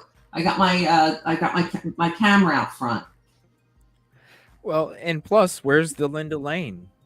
Him going through Linda Lane a few times because Mr. Hughes is the expert on that, and he's pretty much confirmed it's Koberger's car. I don't. Oh, is he the one who got the ticket when he was out? And yeah. That's the thing. Stopped him. That's what I tried telling him. It's like, bro, don't have half your dash in your footage. Right? Because listen, you got to look at the footage. Where do you see a dash, yo? You don't see a dash. No. Like you can't have half a dash, and also obey the laws. Yeah, don't speed through that town. Don't get distracted. Don't get distracted. There's a privacy foot. There's a tape. Yeah. Wow. That's how dark it is. So look, like that's my headlights. You can't even see the house through the bushes. No. I can see everything through the bushes, but when I have light shining on, they wouldn't be able to see me. So think about it. You could have literally been sitting back there watching the house, and nobody would have even noticed you watching anything. It makes a lot of sense that it would be someone who resided in the immediate vicinity somewhere. Because then again, if let's just say somebody's coming home from work and they park back there and they say, oh, okay, yeah, I was just out walking a little bit, blah, blah, blah, okay, have a great night. Versus you got this guy from Pennsylvania sitting back there with a white car that's going to, stand out at nighttime. I mean, look, that like you guys seen where I parked. Look, see this little spot right here? Literally in 5 steps, I'm down on the grass right in front of their patio. Wow. Like, I'll show you another video. Let me see. Might be this one right here. This shows you how close I was. This is in front of the vehicle. See that sliding glass door and the cement slab? I could see everything. Look at the cement slab. Look at how close I am. You get the impression that parking area right there is so far from this house. I mean, you jump a couple steps and you're on the patio. Mm-hmm. Right there is you entering the parking lot. Here's sitting in the parking lot. And then I'm just walking around. Like, I wasn't crossing the crime scene tape. You're just a few steps away. Look at the patio. Yeah, it's right. The slab. It's right there. It's right there. It's right there. You're that close. Look at that. That's just in front of the car. And there's another spot. I could see every window right there. Right, because again, of course, it's not going to be boarded up in November, November 12th, 13th. These are all going to be, and they don't have shades, or they have shades, half shades. The kitchen is open. It's exposed in terms of, fully glass windows.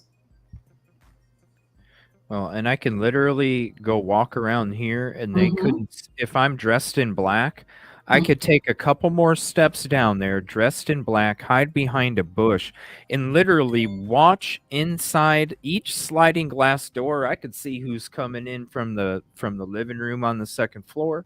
I could see Dylan going in her room.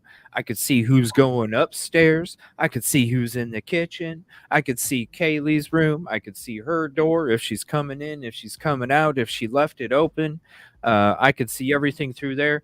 And that's why I feel like the reason that they don't even know how somebody got in there and left is because I literally, in the back right of this house, so if we're looking straight at it, the very bottom right is elevated. Okay, so you see the street right next to it. Hold on, maybe I didn't pan over enough. You see the street right next to it. You see how high the street is. Yeah. When it comes to that deck, it's pretty much the same level. Right. Right so there. It's the same level. Gives you a bird's eye view. It's the back right corner of this property slopes up. The person literally could have taken one of the cinder blocks that was laying in the back, because there is a few of them. They could have literally took the cinder blocks, stacked up one or two of them, climbed themselves on the deck of the third floor, and walked right in to Kaylee's room and sat there and waited for everybody to come back. Or what about And the then black? they What could have about the left. couch? There's a couch back there too that they could have just climbed onto. You know, somebody's athletically built, not muscular. I mean, that's no problem. When you see this, you see how close it is. Yeah, you just have to climb up. Mm-hmm. And how do you get out of it? You either, like, if the second floor bedroom was last, I mean, hello, the ladder was sitting there, Right. and there's some dark red stuff on the roof, that little slight roof there, Right. that they used to like to hang out on. Right. Also, you could easily exit through Kaylee, because listen to how the witness statement came. After she heard all the noises and the person was leaving, they said that he was leaving and exited towards the sliding glass door. But for Dylan to get that kind with the way that the door opens, and for her to get the witness statement that she had, who says he wasn't walking back up to the third floor Right. and then hopping down on the Right. foliage to then go back over to Queen Road or go back to this parking lot? You're not going to be able to find steps of somebody walking away in leaves, in foliage, if you're not really investigating the crime properly, because there was a whole bunch of people walking all outside that house. Yeah. So it was already contaminated, and any kind of trail was already gone when they showed up. You know, it's interesting that you bring up, you know, these all, because a lot of people assume that the point of entry and the point of exit was that slider right there on the second floor. But first off, even the PCA does not say that Dylan witnessed him leave.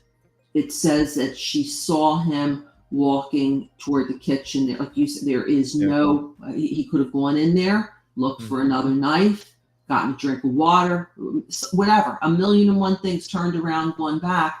What he has done, though, in the PCA that I wanted to bring to your attention, though, CJ, is that he appears to change a witness testimony when he said, because do you recall when one of the times when she opened the door, or she had heard what she thought was Kaylee saying, "There's someone here." Well, what Mr. Payne does, Detective Payne, is said, well, Xana was also up at the time. It could have been Xana. And I'm like, well, first off, I'm like, why are you changing? Why are you saying that it could have been someone else? The witness told you what she said. She heard it coming from who she thought was Kaylee. I think he did that because he had to make a situation where the upstairs was first and then the second floor. So therefore, if it's Kaylee who is saying there's someone here just before clad in that black guy meets Dylan, and then he's supposed to leave, well, the people up on the third floor are still alive. Well, here's what I changed that to say, or interjected that it could have been Xana as well. Well, this is how I think it went down, and I think when it comes to the PCA, I think that it solves both of them, because that's one of the dividing factors of what room was first, right? Some people feel second, some people feel third. This solves it both with the way that this took place in my mind.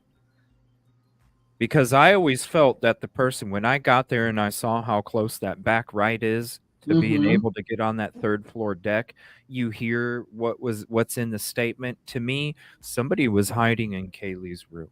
Somebody was first heard playing with the puppy, because they had to play with the puppy for a second so the puppy didn't freak out, because the puppy was left in Kaylee's room that night. Right. So the person that was hiding in the closet had to play with the puppy, to then go to the third floor. I feel like they did commit the crime on the third floor first. That's when you heard noise downstairs. The person then goes downstairs to take care of the noise, and I'm going to say Mm-hmm. take care of the noise because there was other people that weren't making noise, to take care of the noise. And then I feel that the statement that Dylan is given then places that person going back upstairs. And then when you hear about the injuries specifically to Kaylee, Yeah. and how it was beyond recognition, I feel like the person committed the crime upstairs quickly, noticed that there was chatter going downstairs, had to hurry up and go downstairs to take care of it, came back up, and then did that unrecognizable stuff to Kaylee afterwards, and then left through the third floor balcony. Mm. Do you think Kaylee was the target then? I think so. You think so? Okay. I think so. When you look at the, I'm sorry for being graphic, but when you look at the face and the reports of the face being beyond recognition, to me that's passion. Yeah. To me that is focus. To me that is the main person that they were after. Now it could have been anybody that was following from social media. There's a lot of social media stuff out there. Even when we dug into the grub truck in the very beginning of the case, we noticed there was some kind of, pay for hot females and that kind of thing. All right. So we know that stuff exists. Right. And so, but then at the same time, this is why I feel like it was an incel that had that kind of aggression and motivation and focus, is because when this person is coming to park, they live at Queen Road Apartments. This is why I'm saying there's a certain section at Queen Road Apartments. I feel like the person committed the crime is in one of those apartments, because there's only a certain section of the apartment that parks in this section of the parking. Right. And so when this could have been an incel, and I really feel like it was an incel that just came home to park after school, after work. They were, what is an incel? They have a hatred towards the opposite sex because they get to have fun and they don't, this right here, you heard of all the parties. You seen the furniture that was out there. The grill. There was a bit gatherings not only in the front parking lot, but there was gatherings in the back too. This person, I feel, was an incel coming home from a day of work, coming home from a day of school, and got tired of seeing attractive people having a blast, having sexual encounters, having encounters with the opposite sex, having fun with the opposite sex, doing all these things, and they're in their mind going, it's not fair that I just want to come home and go to my place of comfort, and I have to be reminded every single time, whether it's day or night, the kind of fun that other people get to have and I don't get to have. And when you look at, they probably, you got access, you got Maddie's little window, okay? You got the screen window to the kitchen, and you got the screen window to Kaylee's room. What, again, when I'm saying you could literally just take a couple steps right there and you could see inside of Kaylee's room, right? There is your focus. And that's why I feel it makes a lot of sense. It makes a lot of sense, because if you look at, they all look up to this guy, Elliot Rodger. That was the one out of California that committed all of those unalivings, and his manifesto, and he taped himself. He was so angry. He was, and if he would have just worked on his personality a little bit, he might have been a successful guy and maybe gotten a girl to be interested in him. But he was so angry. Everybody else was wrong. He was jealous of the girls. He was jealous of the guys that got the girls. here he is being involuntarily celibate because he couldn't get the girl, but accepted responsibility for nothing, did nothing to try to improve the situation. So perhaps, like you say, your theory, driving home after a day at work or a day at school, and then they're looking in, reminded, maybe that just set them off. Over and over and over and over. Right. I mean, and that's why I feel like they live there, because not only they would have to see it when they would park or go to their car, but they would have to hear it when they had their windows open during the summer, letting the cool breeze in. I mean, they were partying the night Constantly. before. There's photographs and videos that have gone around from the night of the 11th, a Friday night, the night of the social, that that they were partying on the first floor, and you see them all. You see Maddie, you see Ethan, you see Ethan's brother, that they're, and so maybe the night before he comes home, they're partying. He has an involuntarily celibate life. I mean, that's a good theory. I mean, it's just, you look at the passion, you look at the effectiveness, you look at how there was no trail of how they left. You know what I'm saying? Like, you just, when I got there, and when I first got there, and I drove and I parked in the back, when I got this footage right here, I drove there and I got in the back. That's when I was like, holy crap, this person, I bet you they sat here, and this is where it became. And then when I went there at nighttime, and I'm sitting there and I'm going, damn, none of the neighbors are even looking at me weird, because I have really great peripheral vision. And I will sit there and I will watch out of the side of my eye, and I can see it just like it's straight ahead of me.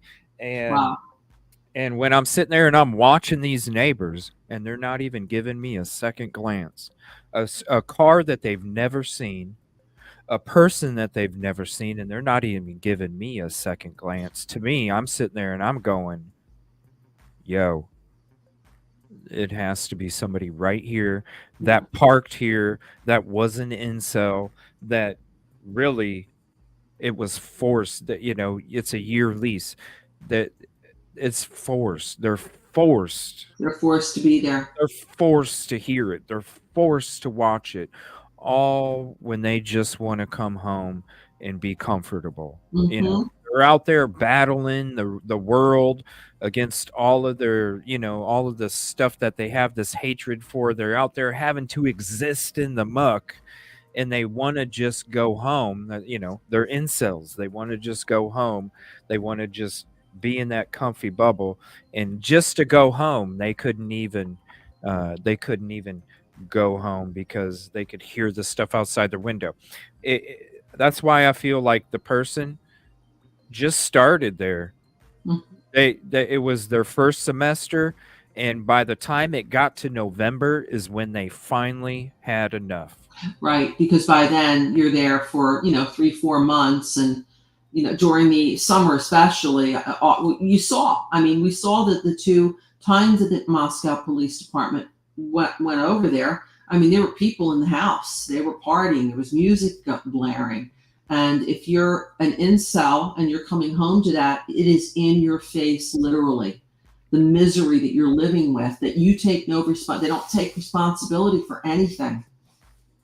No, and this is why I said it's this section right here, because literally, now you know how high the road is compared to the 3rd floor deck. It's pretty much same level. Now, these people right here have windows going out the sides, and they have front doors, right?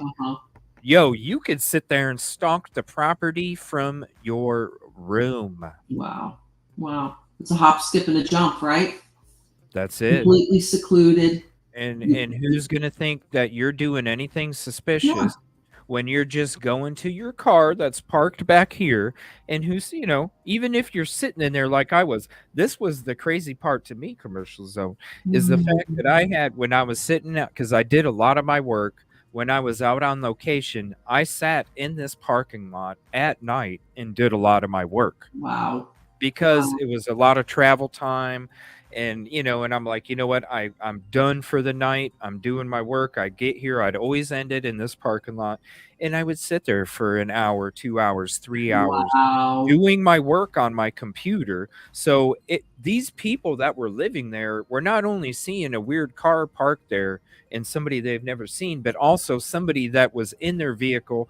You could see my face because the computer screen would be shining on my face, and that didn't even raise a suspicion. So to me, it was like, how would this person have raised a suspicion if they were walking out their front door, going to their car, and then either sitting in it to watch? Somebody could have been sitting out there just having a cigarette the whole time, Right. making it look like they're sitting in their car smoking, but really they're sitting there stalking. And it's an interesting point that you bring up, that you sat out there for hours at night.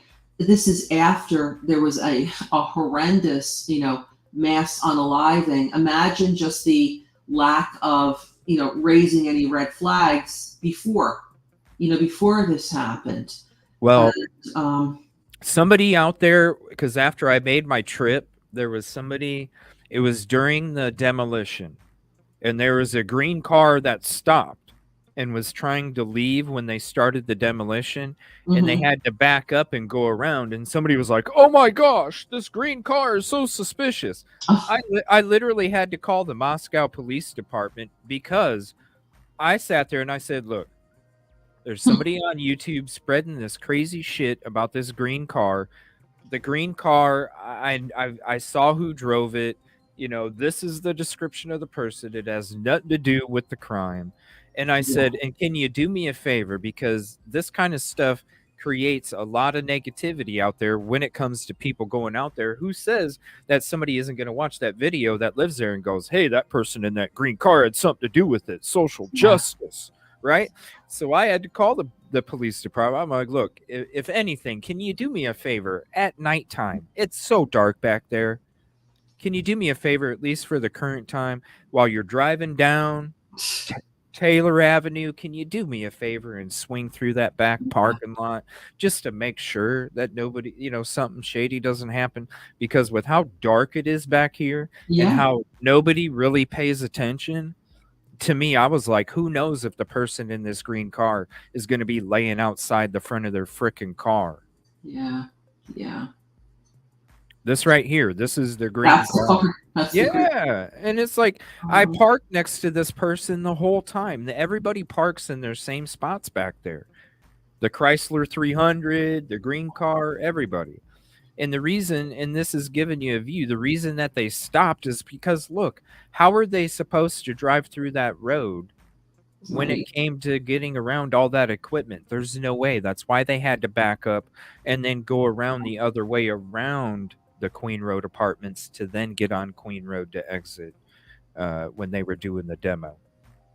It's such a tight area. Look at how close was the house to this roadway here. It's right there, right? Literally. So here, as I'm driving away, probably feel like you could touch it if you leaned out your window. You could, because there's another video. Sorry, my footage, I have so much footage of this here, but there's another video that I have where I was walking from the steps. You're going to see them. And then I literally took like 4 walking steps and I was already on the grass, and I could have slipped right down, because when it comes to that back right corner of the property compared to the road is on the same level as the 3rd floor deck. So right after those cars, it literally slopes down. Right. It slopes down right there. So when you're seeing the steps right there, you see the steps right to the right, the railing. Literally 4 steps, 5 steps, right down. And there's a house, right? And again, that could have been the access too. Somebody leaving from that side, from these stairs, taking 5 steps across the road, dropping down the slope down area, going to the back right corner of the house, and climbing up on the 3rd floor deck. Yeah, that makes a lot of sense. CJ, the alibi. I wanted to ask you a question, just to pick your brain a little bit. That's another battle, that they have to address. But I keep going back to the defense's statements that they expect through expert witness testimony, I believe that that's Cy Ray's testimony, but also through a prosecution witness on cross-examination. Have you given any thought to what that could possibly mean? That would be able to, assist with the alibi defense? I mean, I don't know. I mean, the only thing that I can say when it comes to the alibi Mm-hmm. is, if you are, because if you look at, so right here, so where it says Pullman Junction in this area right here, Mm-hmm. this is the area where you could literally be in Pullman and get connected to the tower that connects. So just Unbelievable. Pullman Junction to 1122. So you see the dot here Unbelievable. for 1122. You see Pullman Junction. The tower's right Yeah. here. Okay, in between. So you could literally be in this part of the town right here. Okay, when it comes to connecting to that tower, and as you come back too. And you look at this Southeast Bishop Road. Southeast Bishop Road is a pretty main road, and it is a main road that connects to 70 and 27. So if you are going to that park, maybe you were, down here and you drove through this area, you hit Southeast Bishop Road, you connected to 27, and then you connected to 270. I could see how you're leaving. Now, the path that they said he was leaving was going from Steptoe Apartments, which is up here, Mm-hmm. coming down, going by the stadium, and then being seen here at Nevada Street, Northeast Stadium Way right here. Now, when you look at what's in the PCA of going the directions on Southeast Nevada, the footage had to have came from this building right here in order to catch him going those directions on Southeast Nevada Street. Because if you're on Stadium Way, Nevada, it's telling you that he went here and then turned right and then came up in this direction. So then I would have thought that he would have went this way. But then it's also saying that he went down to 270 and started driving this way. Well, okay, if you're going down 270, then you can for sure hit Southeast Bishop Road, because if you look at the last place that he is, quote, spotted on 270, it is right here at this intersection, because this is the building that he was spotted on camera with right here. Right here is Bishop Boulevard. So he definitely could have left that way, drove all the way down, came to this spot. Now they're saying from here to Moscow is where he was connected to, but really he could have, again, went down Bishop Boulevard, connected to the tower right in this area, came back around, and then hit the interstate to go to the park. Now, when it comes to the park, I don't know. Oh, I'm sorry. I thought it was showing it. My bad. I thought it was showing the map. Here is, real quick, here's 1122, and here's Pullman Junction. So this spot right here is where he would have been captured. Real quick, again, this was the last spot on 270 that he was seen. Right here. Right here is the intersection of Bishop Boulevard and 270, which Bishop Boulevard connects you to the tower of 1122, and then he could have went this way when it comes to the park. But back to the park, what I don't understand, now the parks are usually closed at that time. So when it comes to the alibi, I'm not saying he didn't go. I'm not saying, who knows, maybe there's a parking lot before a gate. I don't know. I haven't looked into it. But I would be sketched to go to a park at 3 in the morning, 4 in the morning, especially out there with how far it is away. It's right here at Wawai County Park. Right. So WSU Cougar Crew, maybe it could have been that. I don't know. But what's interesting is when we drop here, This is a Mm-hmm. wide open area. Here's WSU Cougar Crew. Mm. I don't know if he was part of that or not, but and the It's all mountains are desolate. beautiful. Nighttime. Wow. Mhm. But if you come up here, who knows? He could have just went and parked alongside of the road. I mean, just look at Right. how beautiful it is. And when it comes to how dark it is, you can see on the footage at night how dark it is compared to the rest of where everything's lit up. So when you come out here, it is a great area to view scenery because the with how dark it is, Which not stars are only really, right? yeah, Stars will really show up in the sky not because you have only no how street dark lights to interrupt. yeah. And so you could literally just pull over here at the side of the road, and can you imagine all the stars in Oh, this yeah. sky? And if you're a young guy, you're not going to think anything's going to happen. You go out there and, maybe he was having some trouble at work and wanted to kind of just get away from everybody in a secluded place. Mm-hmm. I don't know, but yeah, his alibi defense is that he was supposedly in this area. And again, in Idaho, for my research, you have to identify the names of people who could corroborate. Like in other words, if you broke your leg and you're in the hospital, well, it wasn't me. I was in, whatever JFK Hospital, and Dr. Smith is my alibi that I was laying in the, in the orthopedic department at the time. He's got to name people, but if he's out driving alone, who's he going to name? Who's going to be able to corroborate his alibi? So that's my thought. Why Ann Taylor then said that it would be through expert testimony, and that would be Cy Ray interpreting the CSLI and the other information. I mean, phone. it's not a pinpoint location. Mm-mm. You know what I'm saying? That's why when you heard Steve G talk about how he connected to the Wi-Fi, I know. right? I was just talking to someone about that the other day. That if where's he getting that he connected to the Wi-Fi? Because I think that would have come out if that were true. So it seems like maybe he was misinformed or got confused. But then Steve G is also supposed to be an IT guy, right?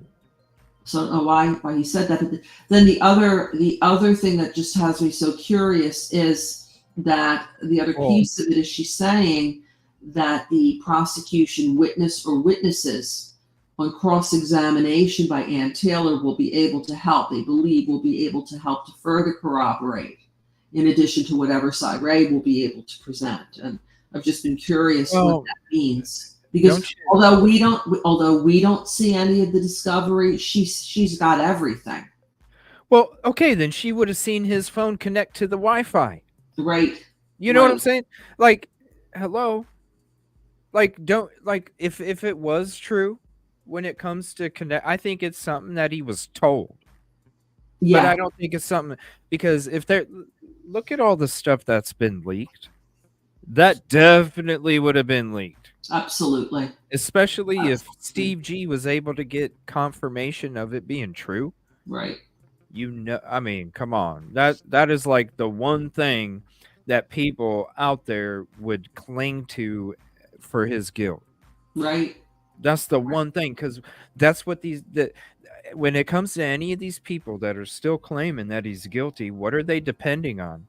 They're depending on what is being presented to them. There's no information whatsoever that has shown that any of this stuff is true.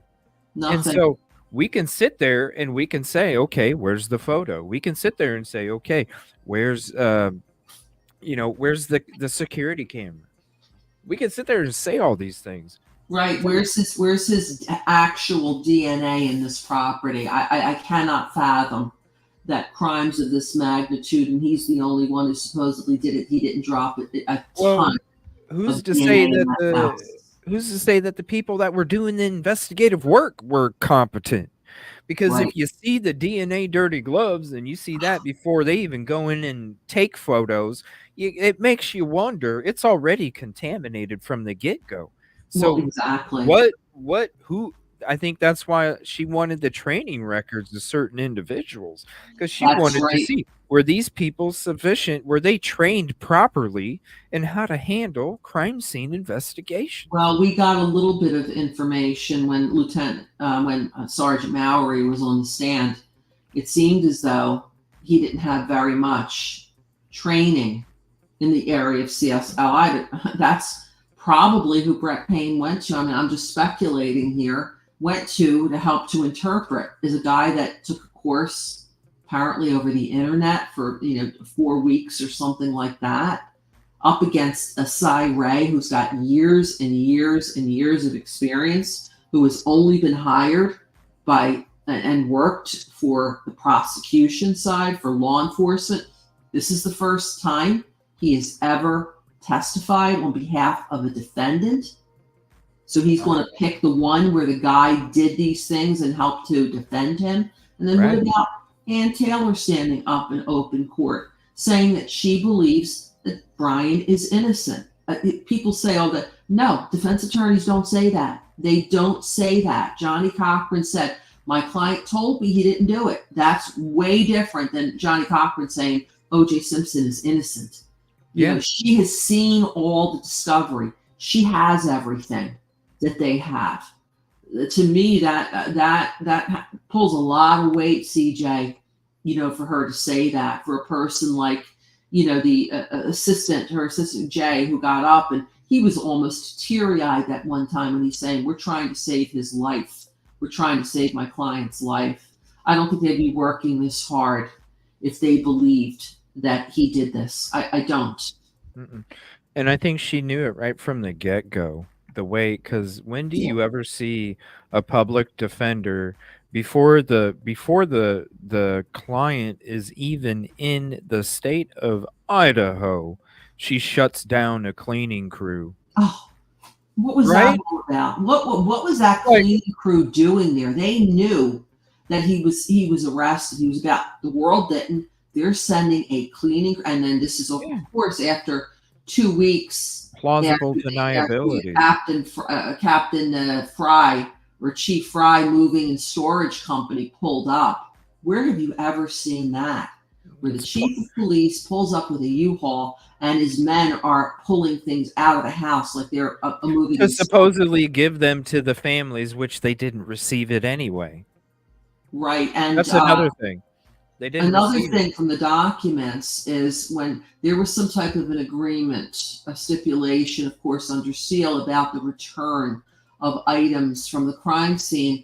And Judge, he one of the things he said he had some concerns about the transportation of those items. Those are in the documents. I said, good for you, Judge. It just, what sorts of protocols are they doing? Every time they're going in there, they're dropping their DNA. They're contaminating. Everyone that walks into that crime scene dropped DNA and contaminated it. And we know for a fact that it was contaminated before the cops even got there because of the friends that were summoned. Yeah, everyone assumes it's just one person. We don't know. It could have been 5 or 6. I think there was a huge crowd there. Because for when Lanier says, as soon as I pulled up, he didn't say as soon as I got out. He said, as soon as I pulled up, I could tell we weren't going to be able to handle this. Right there, I think there was so many people outside. Right, and that didn't even have any, and he's certainly not seeing the crime scene. He's not seeing the bodies from outside. It had to have been something that was visible to him from his car. So perhaps it was the large crowd of people that were outside. And then they have to figure, okay, each one of these people have to be interviewed. How are we going to do that? Plus, we got to take care of what's going on inside. Yeah, it was too much to handle. Yeah. And so when there's that many people outside, for him to sit there and say that,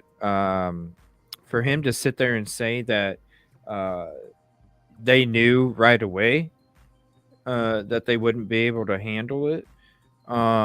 Imagine how many people were inside. It's true, and and they hadn't had an unaliving of any kind in Moscow since what, 2014, 2015. Oh, here we go. Yeah, is this the infamous dropping of the glove and then putting it back up? Like, Yep. Here, I'll blow it up so you guys can see it as we're talking. I'm just letting the other video play. If you want the video link, here's the link for it. You guys can see the contamination before, the contamination inside. I took different clips from different sources to show, just to show you guys these people were the same people that were inside you're taking. inside. I remember that one There she woman is. there on the left. There she goes. Just pick Yeah. it up. No big deal. You don't throw it out.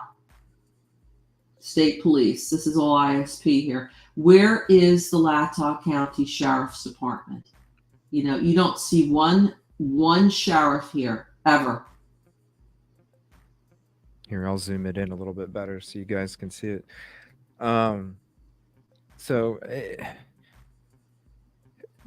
they're used to, you know, it was a quiet town out in the middle of nowhere, because it really is out in the middle of nowhere.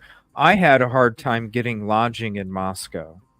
Did you? And yeah, I had to stay in Washington. I had to drive every day that I went there. I literally had to drive. Oh my gosh, Can you what was it, imagine like during the trial? 2.5 hours? Can you imagine? When the trial comes, if this judge doesn't sign off, if he doesn't sign off on this change of venue, and this trial is in that tiny courthouse with the lack of lodging for just the people that are going to come to want to sit through part of the trial, the media, the experts. You got people that are going to have to, I think, fly in from Pennsylvania to testify about when they took them, when they took possession of suspect vehicle 1 and when they arrested him. Where are they going to stay? It's not. I don't. There's no way that they can handle it. I don't understand how they think they can, and then to confine it into a 2-month period during a summer break between classes. It's just not happening. And this is how old this video is. I used to be the Evil CJ show back then. I remember. And I take it off here in a second so you guys can see, like, it's not, I know she's throwing the one glove in a bag, but the glove that she used to pick up the glove is also contaminated. And Right. that's why I say it's anybody that has a dog that walks the dog and is out there, you got to pick up poo. You know how you do it. You got a plastic glove. You take the glove, you pick up the poo, and then you pull the glove off, and it surrounds the contamination inside the glove. That didn't even take place. No, she kept the glove on, grabbed new gloves out of her thing, put them in her pocket, and then used the same gloves to then touch every piece of equipment in that bag before they walked in there. CJ, I don't know if you saw any part of the Alec Baldwin trial where his attorney had had cross-examined people like this, the crime scene tech. Just imagine someone as thorough and meticulous as Ann Taylor cross-examining these two officers right here. So you drop it, you put it back in, and it just. And this is how it was approached. And I'm going to let this video play as we're talking. You're going to see the video inside. Pay attention to the hairstyle on the left and then the hairstyle of the lady on the right. You see who does what when it comes to the video being taken inside the house when they're in the crime scene. It's just, I don't, this is why the trial is going to last so long. As soon as we came across this, I knew it was going to be bigger than OJ. It's going to be way bigger. This right here is going to change laws. It's going to change how things are done. It's going to change how things are able to be acquired. It's going to change all these things, because right here, it just shows you. I mean, think of all the contamination. Look at all the vehicles. They didn't even close off the parking lot until after all these vehicles and people walking around and all these different things. That's what's crazy is they went ass backwards, and then they have people that obviously aren't even qualified to do the investigations, because everybody's used to ranking up there, whether it's the frats, the universities, the police department, the fire department, the EMS. the elected officials, everybody ranks up together. That's why it's such this tight-knit community where they all succeed, they all make money, they all prosper, and you have people that don't know what the hell they're doing Right. in the And position. they don't want to learn. I mean, every single one of these people went to the University of Idaho. I had one of my listeners say, I mean, doesn't anybody leave town maybe to go somewhere else to get a different perspective, as you do, as college does for you? And it seems to me that if a person even thought about that, they would be so ostracized because they would be taking their tuition dollars out of Moscow and going somewhere else, University of Alabama or wherever, Texas or something like that. They all graduate from the University of Idaho, including the judge. You know, the judge, the prosecutor, the cops, every one of them. Yeah, it's a pat on your back. We all get to succeed.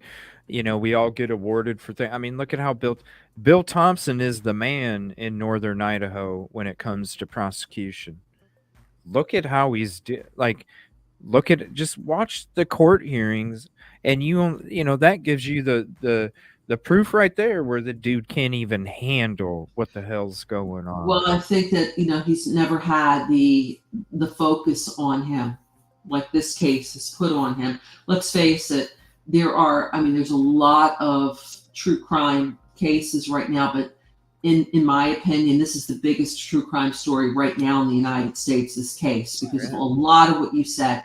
This is going to change things. It's going to change things about how these family trees, you know, that DNA off of that sheath first went to ISP, the forensics lab. They couldn't get a match, and that's when it went out to the second place. Yeah. And then it's like she said, I still don't know how they got to my client, and she's got the discovery. Because because this is what I feel took place, because Courtroom, after ISP, Courtroom was stopped in they weren't even finished. They were stopped during them trying to acquire a DNA profile, and then the FBI took it over. Now, I believe that now we know that the FBI gave him the tip about the vehicle. They gave him the tip about the 2011 to 2013. Oh, it's right there. If you look at Judge Judge's October 25th, 2023 long order regarding first page, first paragraph, the FBI was working on this family tree. They told local authorities to look at Brian Coburn. They gave him a tip. That's why I say look at Brian Coburn. Right. That's why I said this whole time. They're just going off the tip. And that's what they were handed. And I think that's why there's an issue with the FBI and Moscow PD and ISP, because they jumped the frickin' gun because they didn't have somebody in time, and they finally had something in time, and they had to make it fit. They had to make it fit because, hey, they're precious university. They need people to come back to Moscow for the spring semester. You know, and I think they were hoping, in my mind, they were hoping that once that arrest warrant was signed off, then you know, all of the gates then broke open. They could issue all sorts of arrest warrants, of course, under seal. They were hoping that they would find this mountain of evidence, and they didn't find anything. That's my opinion. Yeah, that's why everything was under sealed. I mean, right. That's why I've said they had what they had when they arrested him, and they were waiting for everything else to come to fruition, and it didn't. You look at how they treated the Oregon car. It's the same thing. They jumped on it. They set up a team. They were all excited. We found our person, and the next thing you know, they get there and they're like, "Oh crap, this didn't pan out." When it came to Koberger, it was the same thing. They jumped it. They set up a team. They went out and did this, and then they were like, "Oh shit!" But it was too late. It was too late by that point. They had to take all their chips and push them in, because what's the worst thing that can happen? The worst thing that can happen is when Ann Taylor got her 2017 acquittal. When she got the acquittal, they did the same thing to this person. that they're doing to Koberger. She was able to get an acquittal for this lady. And the prosecution's response, and this is why it doesn't matter. They just needed somebody arrested. They just needed to charge somebody. It doesn't matter if they get convicted when it comes to lack of evidence. Because when she was able to get that acquittal, the prosecution's statement was, well, we feel based off the evidence that this person really did commit the crime. We're Right. sorry. We're sorry that the jury didn't. The jury got it wrong. The jury But got it wrong. We're not gonna go after any other potential suspects. They don't care. Right. The jury got it wrong. That's what's going to happen. And you're going to see some of these, and that's why some of the, if he doesn't get convicted, then the mob tyranny takes over. That's what it is. They pushed all their chips in. Shout out to Christina from back in the day. Hi, Christina. The paralegal, but she doesn't understand what threat means. I don't know. It doesn't make sense how a paralegal doesn't understand that. But what they did is they pushed all their chips in, and what are they going to do? That's it. That's what they did with this acquittal. They pushed all their chips in. They pushed the narrative, public opinion, public conviction. Right. And if it didn't pan out, hey, we tried. It is what it is. We tried. Here's the inside now, right? Look at all ISP, right? Mm-hmm. And you'll see the hairstyle right there. That's right. The lady on the right. You know it's her because watch when you see the other lady pop up. The lady that had the zigzag Vanilla Ice right on her head with the ponytail sticking up. You're going to see her as well. She is taking photos. They're all taking photos of the crime scene. They're sitting. This is the video, if you guys remember, where you see people like looking down over the stairs. Like this guy right here. They're looking over the stairs different. But what I did is I just clipped it out just to show you that these same people that were outside were the same people that were inside. Right. No, 100% it's them. 100%.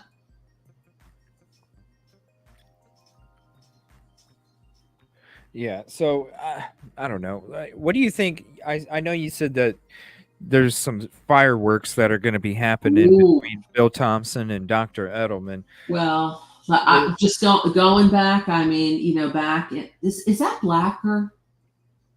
That almost looks like him. But we know that back in March, things were the fireworks actually happened on March 22nd when the state sent the motion that basically turned into that order that stopped the survey from going forward because it stated that neither side could contact any prospective witnesses until, hearing. So then we had the flurry of motions, and there she is. There's the zigzag lady right there with the white coat. Yep. So then we had the motions flying back and forth, accusing judge of violating Mr. Koberger's due process privileges, which I agree. I mean, he should have had a hearing before he entered that order. And then we had the fireworks at the first hearing when the Dr. Brian Edelman took the stand with his infamous PowerPoints and a little bit of the mini meltdown that happened in the courtroom that day. That's who's on the stand next week. So it's a must view. You're going to cover that show. You're going to cover that hearing, CJ, right? Yeah, I'm going to put out the feelers out there right now. It's been a while since we've had a lot of Idaho 4 shows. We are going to be doing some more to get caught back up. Good. But I would like to have a power panel, and I'm going to actually invite people that I haven't had on the show for maybe a year and a half. Invite people that are part of the community that used to be part of the community. I would love to fill up every chair. We have 10 seats at the table. I'd love to have all 10 of them filled up with people, and we kind of just sit there and go through it together, because I think this change of venue hearing is going to be huge, because I don't see how they're going to be able to keep it in Moscow. I really don't. Not after this report here, not after when the uncovering of this mob mentality. I don't know how Judge can say. What Thompson is saying is that case law says, okay, we can take it, but we have to also at voir dire. It just. I think he's got to sign this order. That's my opinion. Look at these comments. Mm-hmm. How do you voir dire 21,000 registered voters, something like that? That is the jury pool. That is the panel. Every one of these people lived in this little community, and they have ties. They work. They went to the college. Maybe they knew one of the students. I'm hoping that it does go to Ada County because it's a much larger county. There's a larger amount of people, and also a very big arts community. I kind of hope that they're more open to different theories. But you're right; it's going to be a big hearing. Yeah, and I don't see how it's going to have. I don't see what you tore down the house. There's no reason for it to be there anymore, especially with. Give me one moment. I apologize. I have to go get the kitty real quick. That's all right. I just look at some enraged, strong opinions, firing of officers, riots. Parents will take care of him. That is absolutely 100% mob mentality. And so, these are the perspective. Oh my gosh, is it a little girl or boy? What a sweet little thing. Oh. Yeah. There's Angel. Oh, hi. Hey, baby. I got to feed her here. Okay. All right. Let me see here. Hold on. Let me just get. She'll just make some noise for a second. Sorry about that. I thought she was still going to sleep. Okay, here, baby. All right. So yeah, I want to have a power panel where we have a bunch of different, OGs, and I'm probably going to do like a live call-in. So I'm going to try and do like a pretty decent sized show on it. Oh. Sorry. So yeah, I want to do a big show on it. I think it's going to be a huge court hearing. And we're getting closer to the trial. I know it's next year, but it's already August. September, it'll be, and who even knows? That hearing could get continued. So it may go into, let's say, September, and then he's got, Judge, he doesn't rush for anybody. He's got to write his opinion. And I really hope that he does.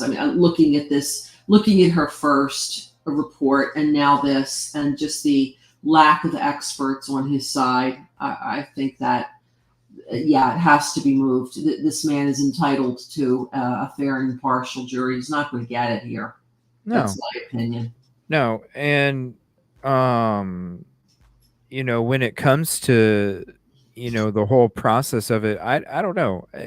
It makes me wonder what they usually try and do in this situation. If you look at the history of Idaho, when it comes to charge, especially death penalty cases, they like to try and get the plea deals.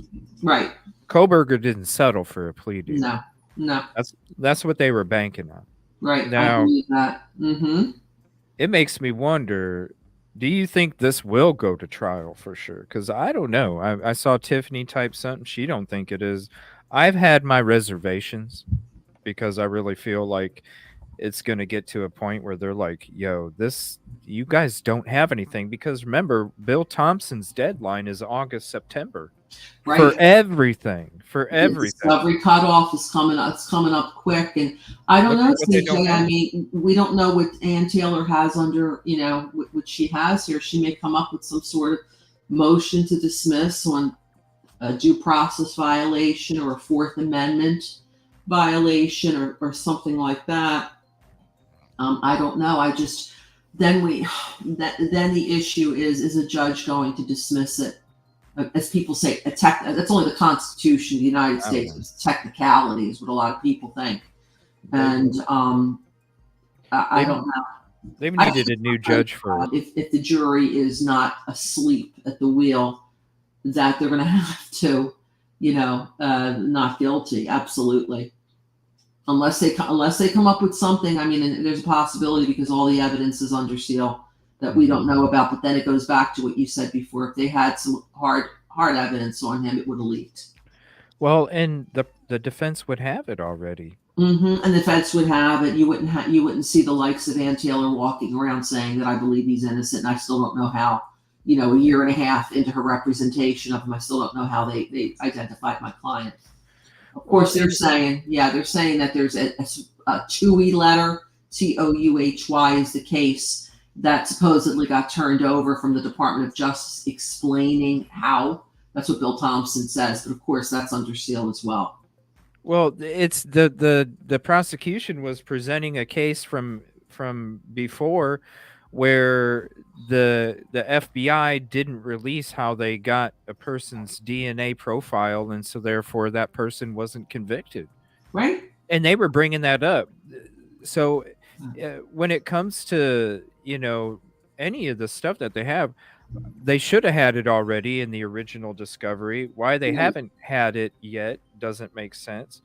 And when it comes to it being presented, this TOUHY letter, I believe, was just a tip. It's just a tip. They're using, like, you see what Vargas did when it came to the whole DNA profile match in the first place. Vargas tore it up. That's why they went to her house. Exactly. They were like, yo. He could have cross-examined her on the stand. He chose not to. Right. And so that's where they're going to go, and they're going to pay a visit.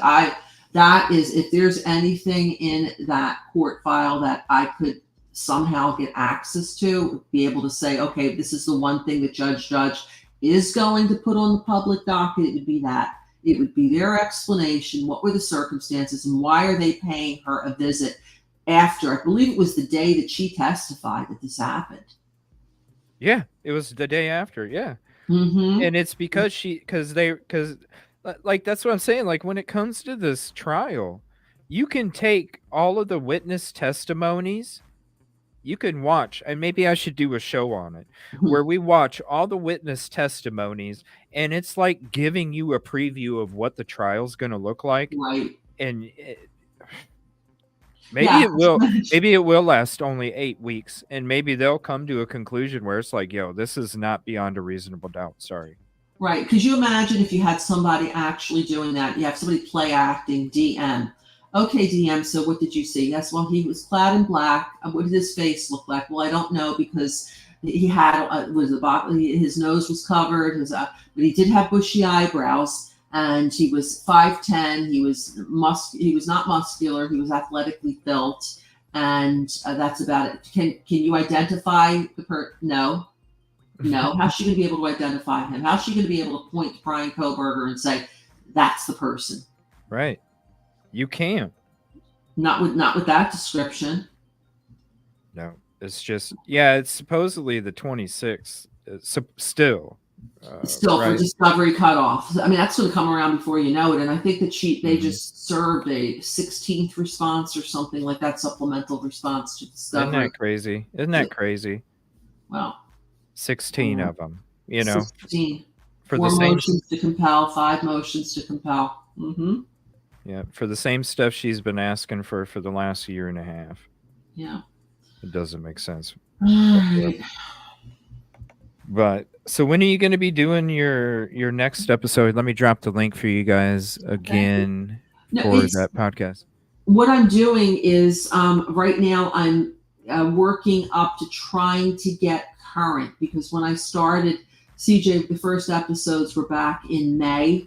That's when I was able to get it back. It was Spotify. It was another podcast provider, and then Spotify bought it, so I had to get do my thing with Spotify. But we're on Apple, we're on Amazon, we're on iHeart, all over the world right now. It really blew up. So what I'm doing is just like every day I add 2 or 3 episodes. And as I said, they're all under 5 minutes. And right now, tomorrow's going to be the dropping of the infamous declaration of Bill Thompson. Oh, cool. Where he says that, the person who I think may have even gone out and spoken with was Mr. Payne. But yeah, that'll be tomorrow. And then within a month, I think I should be current to the point. Then I'll just drop episodes as new items drop. Awesome. All right. Yeah. So definitely gonna have it next week. I'll probably have another Idaho 4 show here in a couple days too. So Great. anytime, and it's so cool now that you got the StreamYard to work. Yeah. And so I think it opens up, anytime we're doing a show, please, if you're available and you'd like to hop up, just reach out and I would love to drop you a link. But yeah, Absolutely. I'll have No, another I one. really, really enjoyed this tonight. I mean, it's been a while since we spoke, and I always enjoy speaking with you about this Oh case yeah. and seeing it progress. Oh, I know. And it's just it's a shame though, because I really Yeah. feel like the community and the families aren't going to get Yeah. justice when it's all said and done, because And then after what about the danger to the public, CJ? I yeah, mean, the person or persons responsible have been on the loose, for almost 2 years, most horrendous crimes that you could mhm, ever imagine. And we might be in a shopping center and the person's next to us and we wouldn't even right. know it. And people, oh, well, Ted Bundy, when he escaped from Washington State, he went to Florida, and that's where, he committed his crimes that put him to death. So I think we're all at risk potentially, and I'm so appreciative that you're continuing to cover the story. Oh, It's so important on so many levels. it is important. It is important, Mhm. because it could be any of us that's in this position, and that's why it's like any voices that can try and stand up for what's right. Why not? Yeah, And I just think, I don't know. I just feel like when it's all said and done, the justice isn't going to happen, and that's the unfortunate part. yeah. When it comes to kind of everything that we've gone in through over the last almost 2 years Can of you this. imagine? Can you imagine Yeah. being a parent of one of these children and then finding out that all along, this was not the person? When Well, looking at the trial and the lack of evidence, and then, well, now what? Now not only are they living with this enormous pain and this hole of their child being just ripped from them so viciously and suddenly, now they have to think about, well, who did it? Who did it? mhm. And also for the family members that are so hell bent on Koberger being guilty, what if he is, set free? That could, man, I can't imagine, because at that point you're the farthest away you could have been from Right. any kind of justice in your own heart. That's kind of why I feel like, in the beginning, Steve was the one getting information. Him and Olivia, they were one giving information to police. Yeah. And when they told him to step back, I feel like they were like, yo, you're getting ahead of us. We need you to step back, because you're like keeping us, like Interfering. you're holding us accountable. And which they should have. But I feel like, after so long, you see, I hate to see it, but you see how much Christie is so dead set on Koberger being Yeah. guilty, and him being the one that committed the crime. And you would hear the interviews with them two together, where he would still, like, hey, Right. but it's about the facts, I want to Right. see, and now, yeah, it is. And it's, who knows, maybe it's just to make sure that she keeps it together, because maybe he knows deep down. I'm sure he does. He's not He's not a stupid man. right. He's not a stupid man. I'm sure he knows, like, this doesn't make any sense, Right. and Imagine he feels bad that his wife, when yeah, she finally realizes it, she's going, what the impact is going to be on yeah, her and her family. But on the other side of the coin, you also have a young man who was 28 years of age and was thrown in jail. He's got a family too that have yeah, had their son ripped from their lives and their lives apart. But yeah. well, it'll be interesting to see this. I think it's going to go to trial, and this trial will be before we know it. June's going to be here before we know it, as quickly as time is passing. Yeah. Yeah. I just that's the one thing I always think about when it comes to this case is I just think about the family and the communities and Mm-hmm. Justice for for Xana, Ethan, yeah. Kaylee, and Maddie.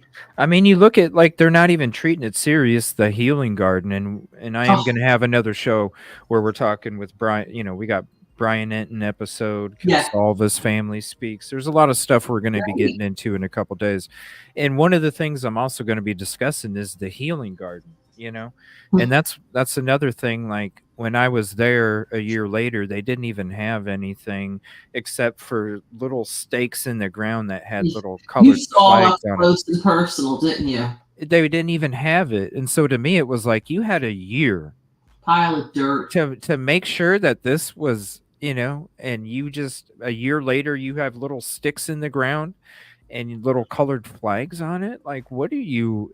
And I now know. they're finally going to have it ready here for the new semester coming up. Oh, 2 years later.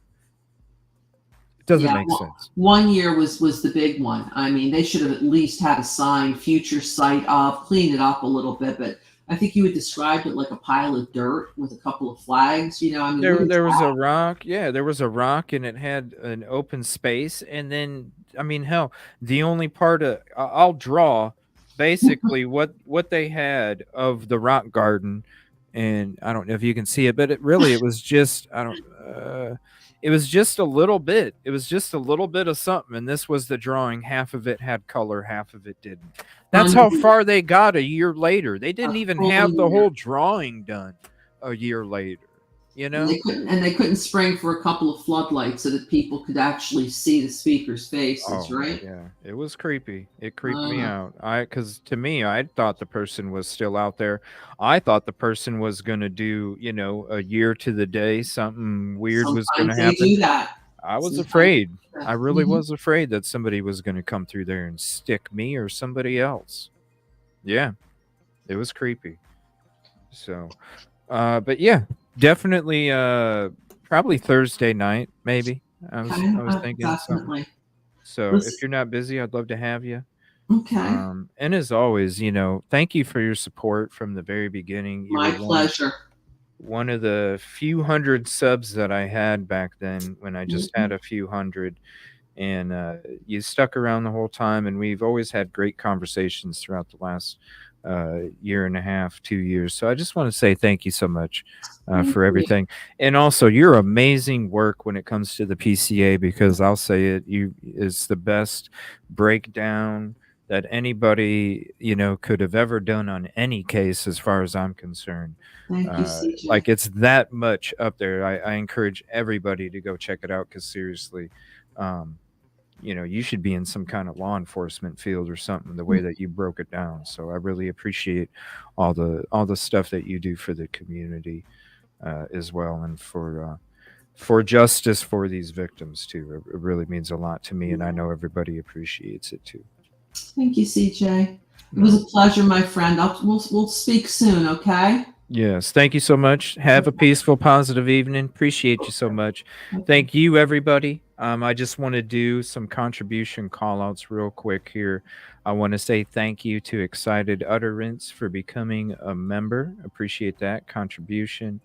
And anybody else, I know I might have missed some memberships that came over from the last evening, but we'll go ahead and get those on the next one. I just have to get the screenshots for you.